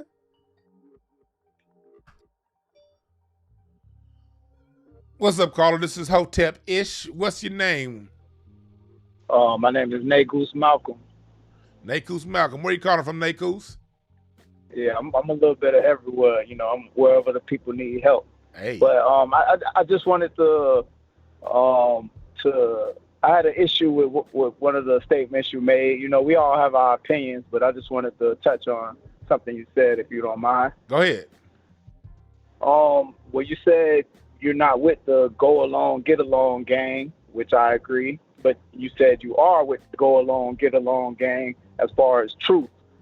Whatever is right, and what's true is true. And my issue is us as a people, we say we don't follow what the white man tell us and this and that, but at the end of the day, when you look at your skin, you can do this experiment yourself. You look at your skin, you obviously know that you're not black. We're not black, but yet we allow the white man, the so-called white man, to label us something, and we run with it. But yet we have offense with, saying, well, we say that, and this is the reason that our people say and consider them to be supreme. They call them supremacists because if you think about it, they're forcing us to label ourselves something that's not even common sense. Like, we're calling ourselves black and we're clearly brown, but that's just the mind state of most of our people. Most of our people are with the go along, get along. Is what my issue was. I just wanted to stress that point. I have a question for you. Yes. Okay. Say, what was there a difference in the treatment and white supremacy before we started calling ourselves black? Like when we were labeled as Negro? And see and that's the thing there. They aren't supreme. You're calling them white supremacists. I heard you, brother. I just want you to answer my question real quick. Was there a difference in treatment when we were identified as Negro? Treatment from us treating ourselves, as far as how our interaction with this particular system, was there any better treatment? Yes. Okay. This particular system was not built and designed for any No, I positive get, effects. brother. I get that. I get that. We already know the system wasn't designed for us. We understand black is a false pretense. We understand there's no such thing as white. All of that's already in quotes. Understand? We agree. And So- you're a very so I just intelligent want you- brother. I just want you to answer my question for me. When we were considered Melungeon, were we treated any better? When we were considered mulatto, Are you?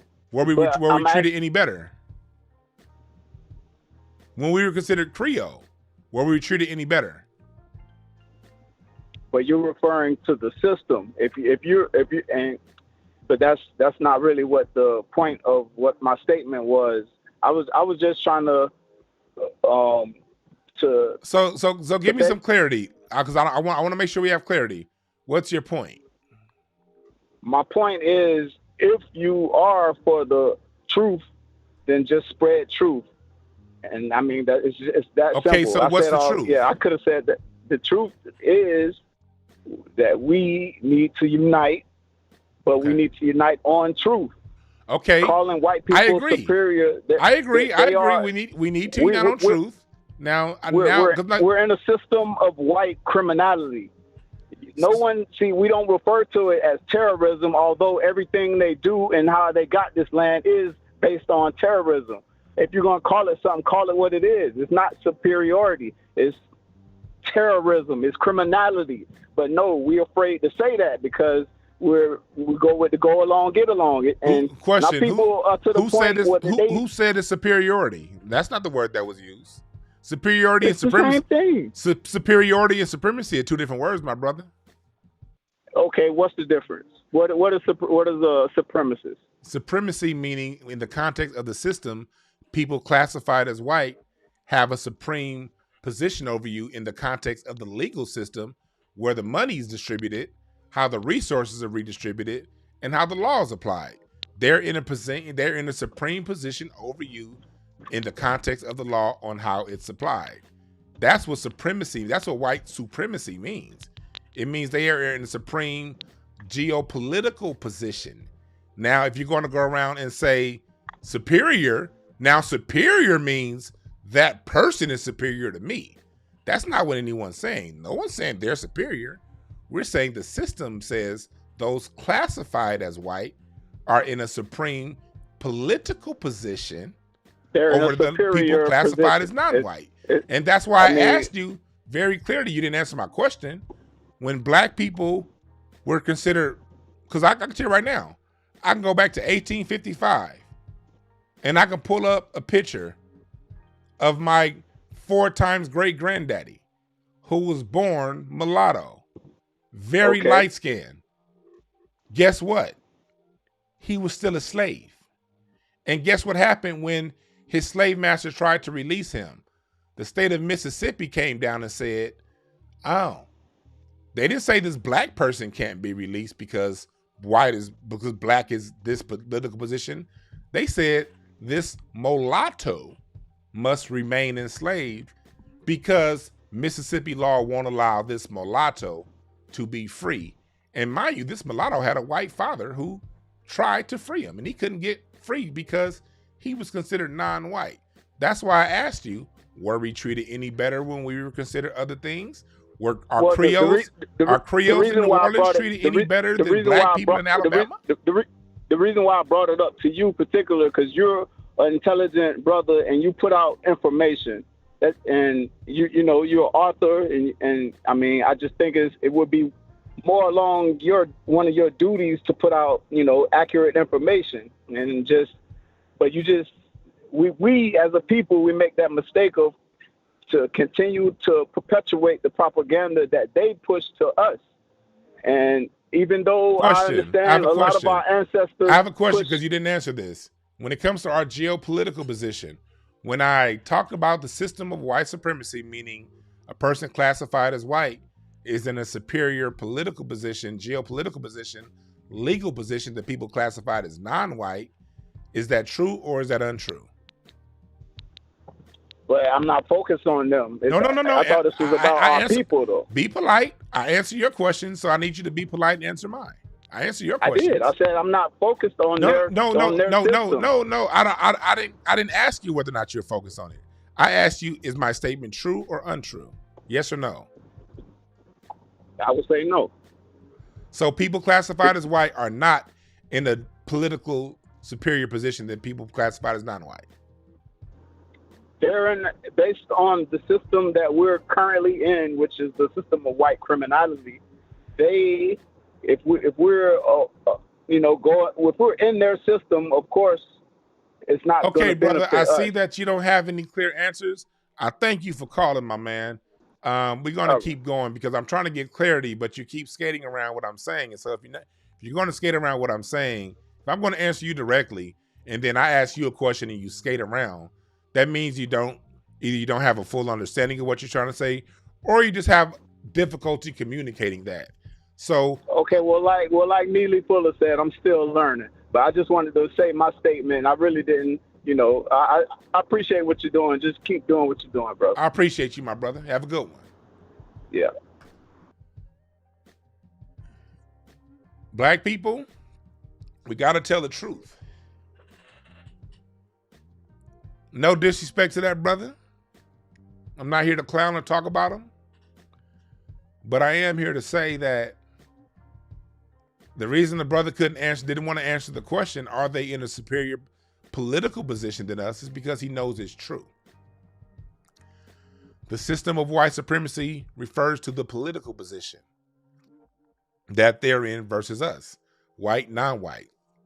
So whether you call yourself black, Moorish, Melungeon, mulatto, Creole, Chickaw, Cherokee, Ibu, Hausa, Blackfoot, Muskegee, red, yellow, if you're classified as non-white, the system of white supremacy has a political system that is supreme over your rights. When you get into calling it the system of white terrorism, we know they're terrorists. The reason why I do so much history talk is to prove that they're terrorists. We know who they are individually. We get that. But we must speak to the political position that we are all in. And I know that hurts a lot of black people to admit that we are in a system that has us by the balls. But the only way to get their hands off our balls is if we understand their hands are on our balls and not on our shoulder. See, if I go around saying, man, their hands ain't really on your balls, really, it's just in your mind, man. It's really your shoulder. They shooting you in the shoulder. And if you get them off your shoulder, you're going to be fine. And black folk people react and get them off our shoulders, get them off our backs. And you done did all this work to get them off your backs. But that's not where the problem is. The problem is they got you by the balls. Once you admit to that, you can then do things to unhinge their hands off your balls. They have us in a political position to where they're supreme over us politically. That's either true or untrue. Ask Rodney King if that's true or not. And if it's not true, show me where a black person can go and accuse a white person of something in court and get that white person convicted without another white person validating what that black person said. See, if a black person is going to get a white person convicted, they need multiple white people to back what that black person says. Conversely, the other way around. If a white person, no matter how poor, accuses a black person of something, no matter how rich, guess who has the upper hand in the courtroom? That's what we must address as a people if we're going to address this system. What's up, caller? What's your name? How you doing? This is Reginald. What's up, Reginald? Where you calling from? I'm calling from Houston. Houston, Texas. What's up? What's on your mind? Oh, what's going on, brother? I like my man's show, and I just wanted to say that, our problem as a people, we have no common ground. I've listened to a few of the other callers that called in, and we have a problem that everyone wants to be the smart person. Everyone wants to have all the answers. We have no common ground, and we get too caught up on semantics. Black, colored, or whatever the name is. We get stuck right there instead of trying to come up with a real solution on how to get out of this problem. Like I said, I dig your show, man. You got a lot of knowledge, brother. And then I like you too because you throw little jokes in it too. It doesn't make the show interesting, and it doesn't get boring. So like I said, I really appreciate your show. I was really calling to see if this number was because I got the notification like an hour ago, so I didn't know if the show was still alive or not. But like I said, I just wanted to call in. I'll be calling in again. But I really appreciate the format and keep on doing what you're doing. Forget about them haters. I appreciate you, my brother. Stay strong, black man. Thank you, brother. Yes, sir. Mm-hmm. Yeah, it's all about, recognizing the truth because it's not personal. Let me break this down for you again. Remember, my background's in communication studies. My scholarly background, I should say. And remember this, words have the power that the person saying them delivers with. Words are a two-pronged thing. One, they have to be delivered with an intent. Two, the receiver must accept whatever intent that's being delivered. I can, like an asshole, call you motherfucking car. I can't stand you car motherfuckers. You look like you car. How would you feel? I can have the most ignorant, mean, vile, vicious intent by calling you a car. Well, if you don't, you're not a car. You're a human. You might be behind on your car note, but you're not going to get offended if I call you a car because you're not one. Let's transfer that to other words. The N-word, nigga, nigger, black. These white folks, when they use those words, they have vicious intent behind it. Evil intent, mean intent. Now, if you agree with their definition of those words, you're going to have a problem with that. Because you then accepted what they're throwing. So it makes you feel bad.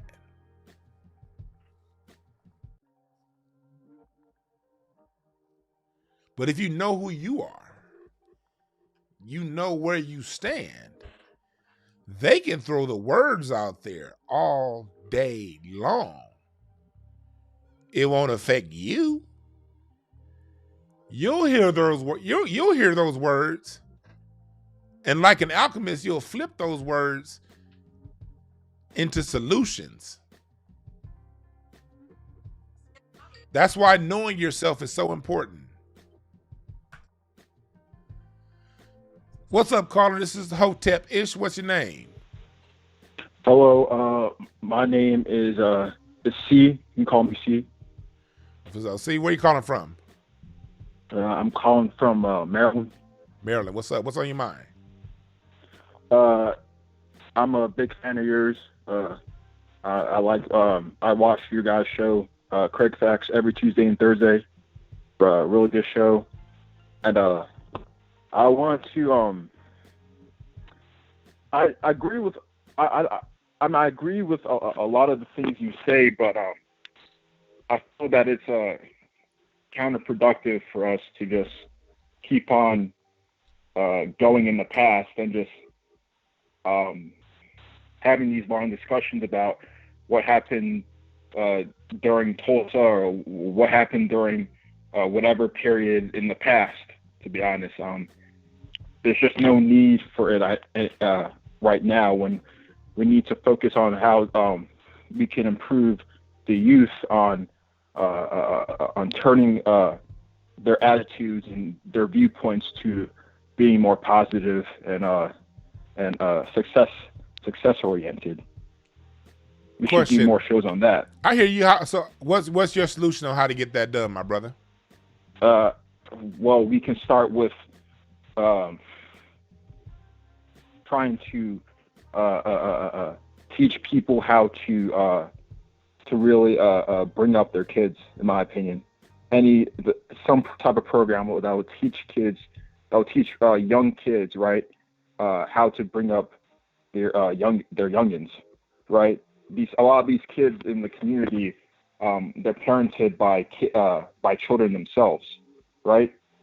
So we need to find out a way how we can get children to be adults in a very short amount of time. Okay, how do we get that done? Well, again, we try to, there needs to be a group of black men who just find a way to, again, create some type of program for this to happen.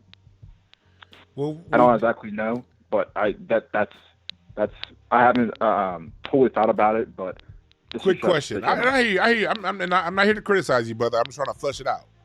Okay. Quick question. Let's say the black men figure it out. We get it together. We get the program. We get it cracking. How do we sustain it without infiltration from the government? I don't think we need to worry about infiltration. I don't think we need to worry about any infiltration. We don't? No, I don't think we need to worry about infiltration. Why not? I mean, it's just like, why wouldn't America, right? I know, I just, why wouldn't, all right. So I'm going to give an example, right? Buckhead, right? In Atlanta, right? This is the wealthy part of Atlanta, the real affluent part of Atlanta. There has been like a medley of shootings around the area, right? There's been a medley of shootings for the past few weeks, right? All right. Many white people, people of all different ethnicities, let's just say people of all different ethnicities are really getting fed up with this, right? Why wouldn't they want to see less violence in these types of areas? Well, I'll tell you what the Compton sheriff did here in L.A. last week. The Compton sheriff is being sued right now for billing the city of Compton and not providing the police enforcement that their contract requires. And why are they doing that? Because when there's more crime, there's more money for the people involved, politicians on down. But before I get into that, the reason I want to answer you earlier, and the reason why I ask you these questions is because how are we going to address how to move forward if we don't understand the past? We know that there have been hundreds, thousands of groups from the NAACP to the Black Panthers to the US organizations to even now with Black Lives Matter. Every time there is a group that's been set up historically, the Denmark Vesey Revolt, 1822, Charleston, South Carolina. Every time that we've gotten together, the one thing that stopped us every time has been infiltration. Every time. See, the reason why history is so important is because if you understand history, you then know where we made our mistakes and you know how to fix those mistakes moving forward. One thing that has not worked in the past, ever, is organizations. Booker T. Washington, his organization, they undermined Tuskegee University. The person working second in command under Booker T. Washington was somebody who was worked for the government. Same thing with Marcus Garvey. Marcus Garvey started something for us. To hell, Marcus Garvey was going to take us back to Africa and rid America of the black problem. It was the American government that infiltrated and stopped it. So whether you're talking about whatever movement you're talking about, we've gone through, it's gotten thwarted anytime we tried the group thing through the powers that be, the alphabet agencies. So that right there is why history is important. You have to understand the past, because through understanding the past, you understand the present and you can plan for the future. How do you know how to get home from work every day? Let's say, how do you know to get from your house to your job? Your first time ever going from your house to your job, you had never been there before. You needed Google Maps. You needed something, a reference point to teach you how to get there. The reason you don't need Google Maps every day to get to work is because you've driven that road day in and day out. You understand where to make a left, where to make a right, what street to get on the freeway on, what street to get off the freeway on. That's history. Because you have a history of knowing where to go, you no longer need a map. But without that history, you need a roadmap. History is a roadmap to guide you where you need to go and where you need to go beyond. So I hear what you said, my brother, but history here at Hotepish Intelligent Talk, Ish Talk, will always, always, always be a part of what we talk about, because in order to understand the context of now, you have to understand how we got there. Anyone giving you a history of how you got there is telling you the truth. If they're trying to tell you to do something without also adding in the history of how you got there, they're probably deceiving you. And the reason they're deceiving you, the reason why I come to that conclusion, is because if you don't know how you got there, anybody can tell you anything that sounds good and it's going to sound like it works. Doing an organization, it definitely sounds good. It should be the right thing to do. It should be what happens. But when you understand history, you see that we've tried that thousands of times. And every single time we tried it, it got broken up through outside people disrupting the internal politics of said groups. So that's why we talk about history here, my brother. I thank you for calling in. You have a good day, my man. Yes, history's important, people.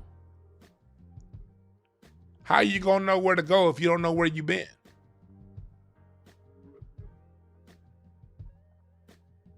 See, it's easy to have suggestions when you don't understand what's been done before.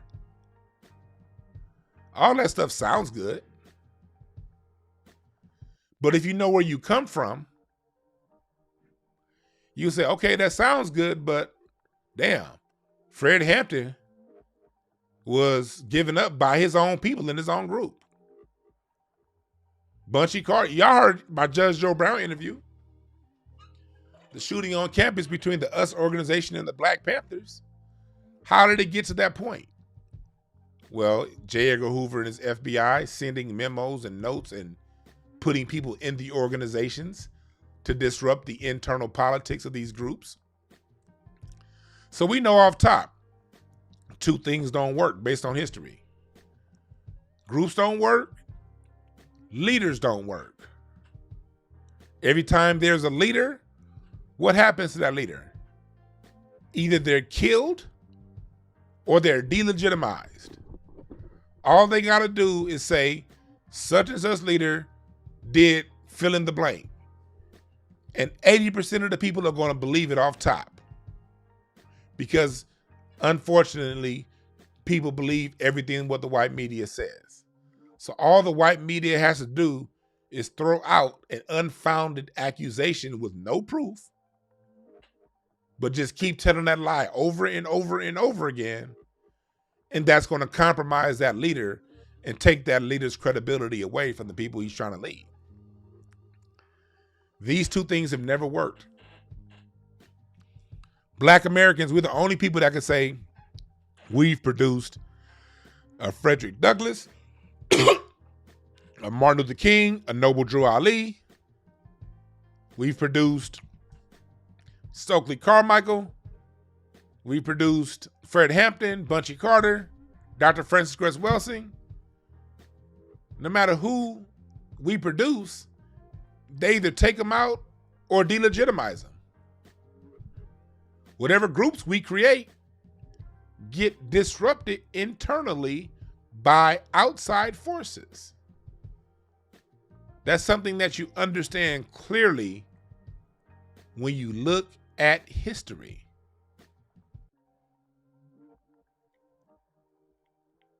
But if you haven't looked at history, all that stuff sounds good.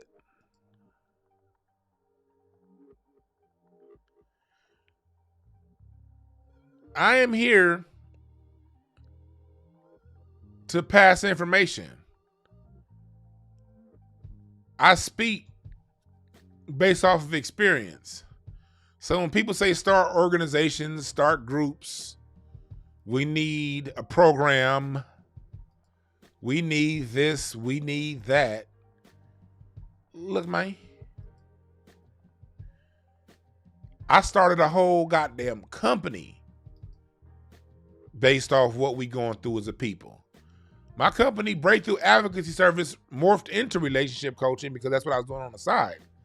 But its primary focus was getting kids out of the IEP. Based off what they said.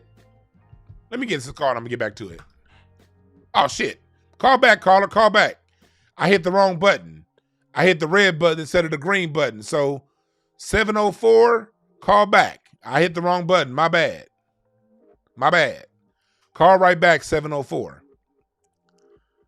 In the meantime, my whole company started because I saw black kids systematically being put in the special education system through the IEP. So since I saw how they were using the IEP to displace our kids, I said, I'm going to learn the IEP process to free our kids. Because whatever they're using to harm, if I learn that system and I learn it well enough, I can use it for good. So you're speaking to someone. Look at on my website. I'm telling you the rights of parents. You can get your own damn kid out of the IEP system just by reading my website. You don't even have to hire me if you're willing to put in the work yourself. I tell people right there on my website what they can do and their rights. But if you need a little bit of help, I'm here to help you. So as far as the organization thing, starting a company thing, I've been there, done that, still doing that. But we have to teach the history. We have to teach how we got here. Because black people are very smart. When we understand the whole picture, we then start coming up with solutions on our own. So when I saw Hidden Colors in 2011, and they told us the whole picture, I didn't have to call Tariq Nasheed and say, brother, what do I need to do? I didn't have to call Dr. Welsing or Umar Johnson and ask, how can I help? I said, I'm already working with kids. If the IEP is what they doing to fuck things up, I'm gonna learn the IEP to make things better. But I was only able to get that when I got a full, total understanding of the context. Look at my reviews. Help my son develop in his own way. This is what people have to say about my service. I've been doing this locally in LA for a long time. I brought my local work to the internet to spread my message wide and far. And part of spreading my message is understanding the history and teaching people the history of how we got to where we are. And when I teach these kids the history, I get reviews like this from parents. I help children develop in their own way by teaching them the whole story. See, the problem is with black folks, We don't like talking to our kids. We talk at our kids when they do something wrong. Let me answer this call. This is Hotepish. What's up? What's your name? Where you calling from? Dwan, it's your boy Brian from Charlotte, North Carolina. How you doing, family? What's up, Brian? My bad for hanging up on you when you called the first time. I'm doing good. How you doing, brother? I'm good, man. I got to say, man, I was listening to the brother that was just talking to you and saying about the information. I mean, you put up some very poignant points to him, like, at any point in time, when you talk about the system that we are clearly in, where was it a position where black folks were not subjugated to the laws and system of white supremacy? And it's the circles, man, the circles. Like, I mean, it's like when you try to lead somebody to the information or lead somebody to the answer that they don't want to answer, man, it was just frustrating. But anywho, yeah, so, man, I'm looking at all this stuff going on, man. I'm sorry, bro. I got to say this. Go ahead. Where are all these Biden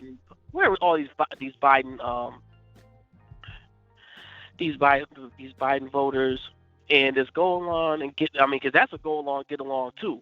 Oh yeah. I mean, it's different spectrums to go along, get along. You got the political, you got this comedian aspect of it. I mean, you got everything. I mean, just look at the stuff that our kids have to go through. Peep game. I got a 14-year-old daughter. She doesn't understand. Like, I tell her to go. She told me she's about to go to high school, and she's like, I want to be able to take the bus. Sit at the corner and wait for the bus. And I'm telling her, like, no, me and my wife, we got 2 good vehicles. We gonna drive you to school. She doesn't understand how crazy it is around this society, and how even if something were to happen to her, somehow how everything is, they'll blame her or if something bad were to happen to her. This is a crazy world we live in. And so and then when you look at it from a political standpoint, I know I'm going all over the place, man. It's just a lot going on. But it's just, we have a responsibility to ourselves. I listen to you. I always comment on your stuff anyway. I got Jason, Black, Tariq, and I listen to you guys, and you guys have helped me, to figure the things out for the world, for my children, and how to make sure that I'm in a financial situation or I'm in a better state of mind, and put myself and my children in a position where they know how to navigate this world as black men. This is a mantra that I tell my 4-year-old and my 5-year-old, and it's crazy I have to tell them this because it shouldn't even be like this. We didn't grow up like that, where we tell our sons, I tell my son, I'm raising men. Y'all, this when I talk to them about certain things in life, about when they grow up, they're gonna be fathers, but these are the conversations that we have to have with our children. You know what I'm saying? Because if we can't put them in front of a TV, because everything that about the nuclear family, it looks like that's bad. So, and like, because there's the propaganda to harm us and harm our people, especially our brothers and our sisters, because it's not just one person over the other. Unfortunately, mainstream media tries to put that plateau where the black woman is everything and the black man is nothing. Inconsequential.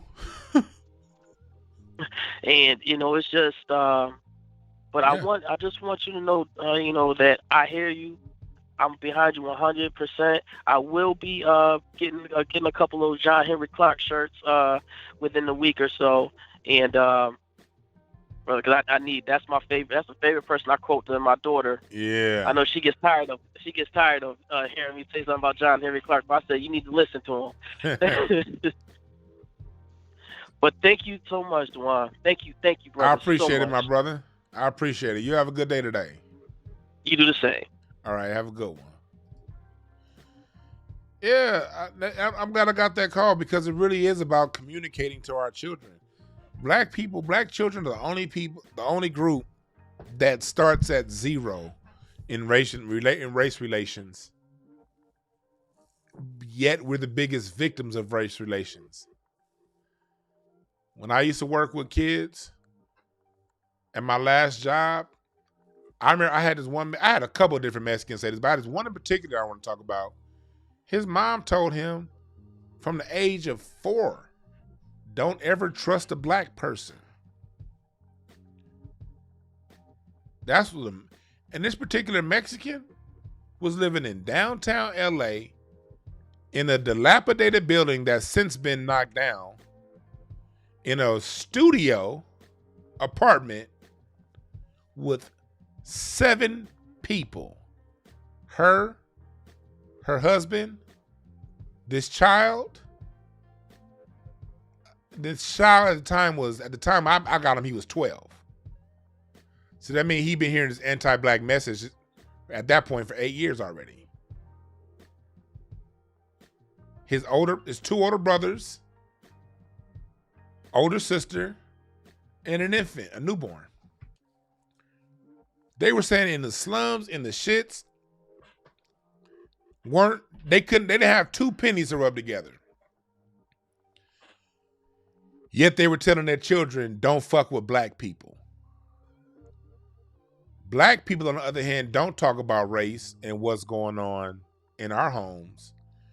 And so you see it right now. You got a whole bunch of black adults running around thinking there's some sort of black-brown coalition. Man, anytime I had to work at a school in East LA, all I heard was a bunch of Mexicans calling each other nigga, and the 2 black kids at that school having to run from their fucking life over race, over getting beat up and getting in fights because it was 2 black people and 800 Mexicans in that school. And we talking about let's not talk about race. The dog test proves that white kids and black kids too understand racial hierarchy by the age of 3. But we're not giving the kids this information. We got to start our kids early with what's going on. Why? Because they're facing what's going on, whether you want to say something or not. And let me tell you something I know about our kids. Our kids are hella smart. These little niggas is geniuses. You tell them the truth, they will figure it out. Always. But how can they figure it out if we don't tell them anything, or worse yet, lie to them?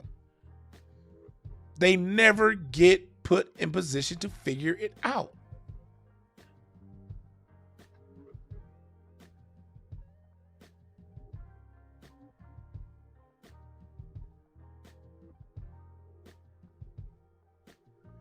We have no friends.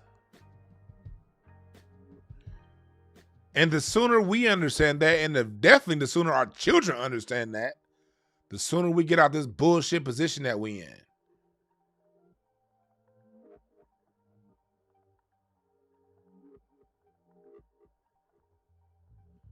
Thank you, last caller, for teaching your children this. I think I might do one of my next webinar is going to be on communication related. I want you guys to tell me which direction should I go with it. Because I'm going to go in the direction you guys point me to. Are we going to do a webinar? Because I'm going to cover both topics. But which one should I do next? Communication between spousal relationships? Or should I do communication parent to child? I think both are necessary, but one has to go before the other. I want you guys to leave comments after the video and what you think I should talk about next on my next webinar and break down. Leave comments in here, but leave comments after the video and email hotepish@gmail.com. Which direction should I go with the next webinar? Communicating tough issues to children or communicating to your spouse? Let me know. I have tools and guidance tips for both.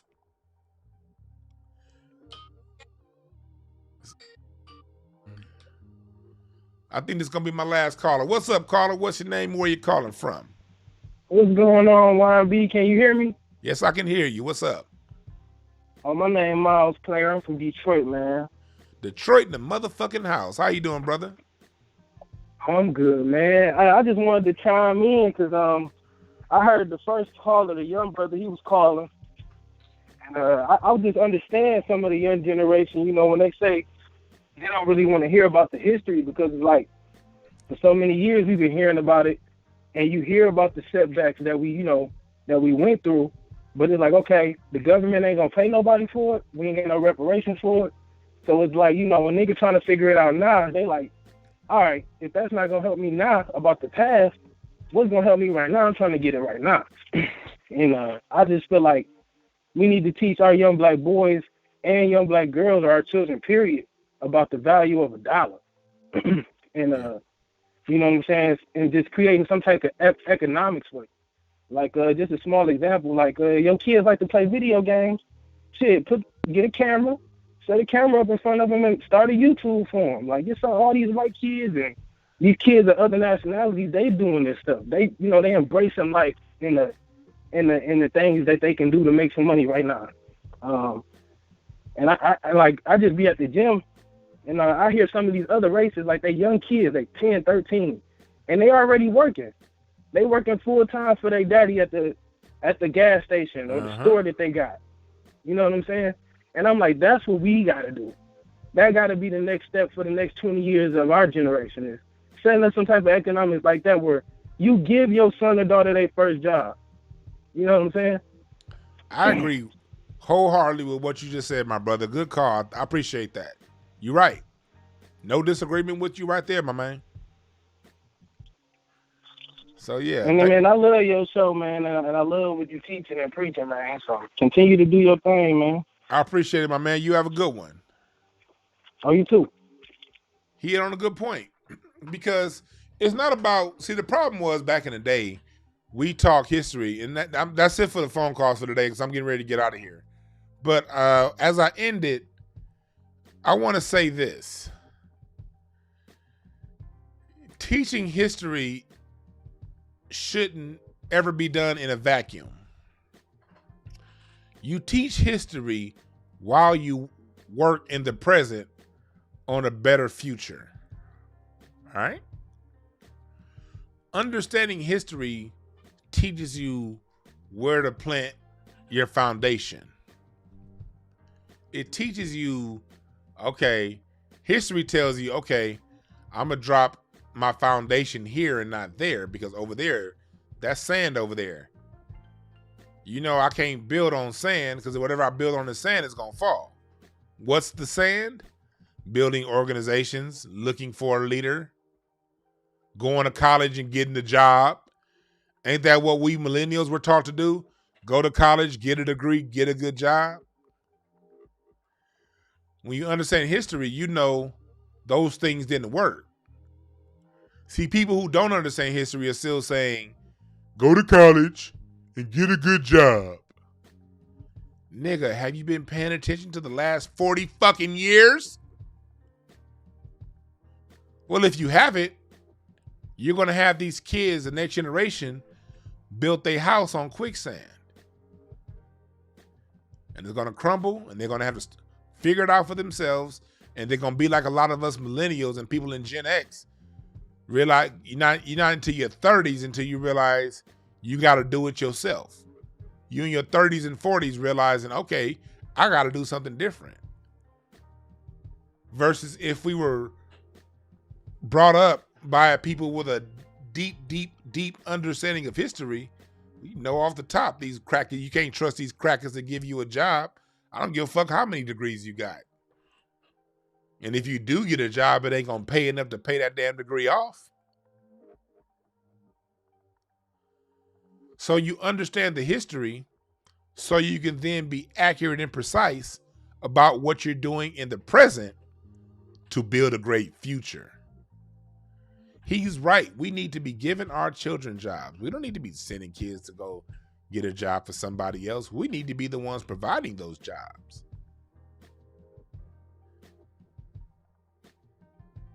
We got to be the ones creating these opportunities for them. That's our job as a people. Which is also why I wrote my book the way I did, the Self-Motivation Guidebook. Because although I've been working with kids my whole life, I understand that none of this crack. None of this pop off without understanding your gifts and what's inside of you already. If you don't know what's inside of you, you're just going to go and follow whatever the next person says is a good idea. So I created my self-motivation guidebook to get people in greater tune with themselves. Because through cultivating your own gifts as adults, you'll be able to show the children how to cultivate theirs and guide them along the way.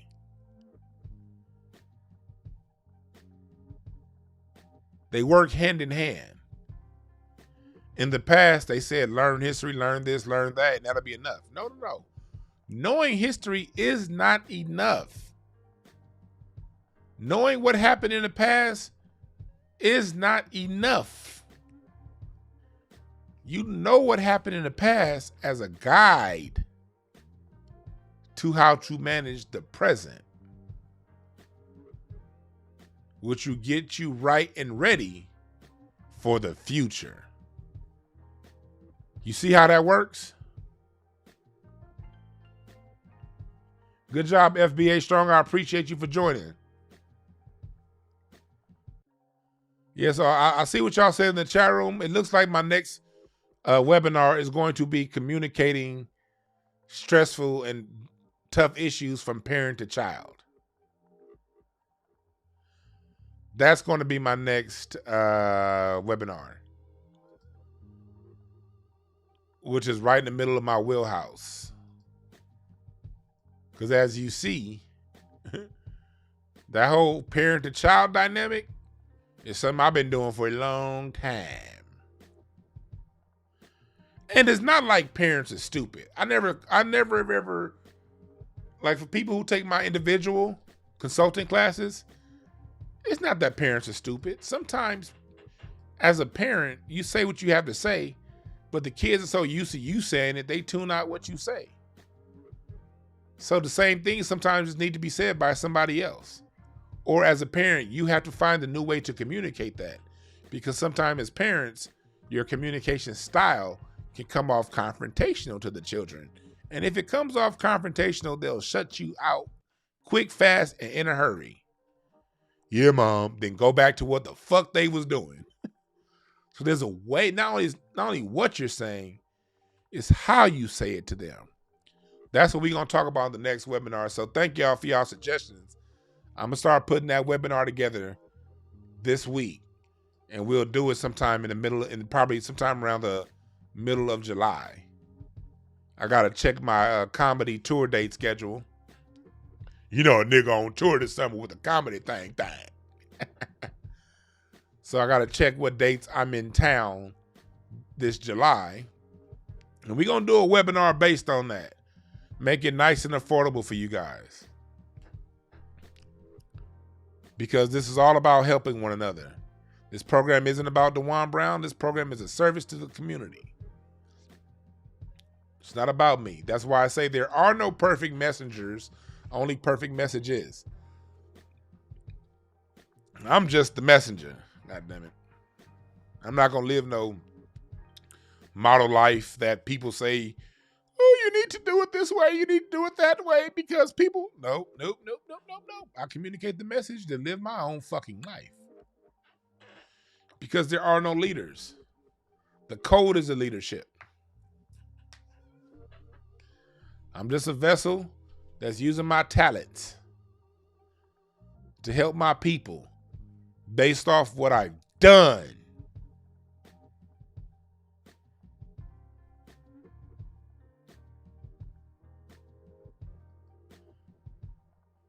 But yeah, I'm about to get up out of here.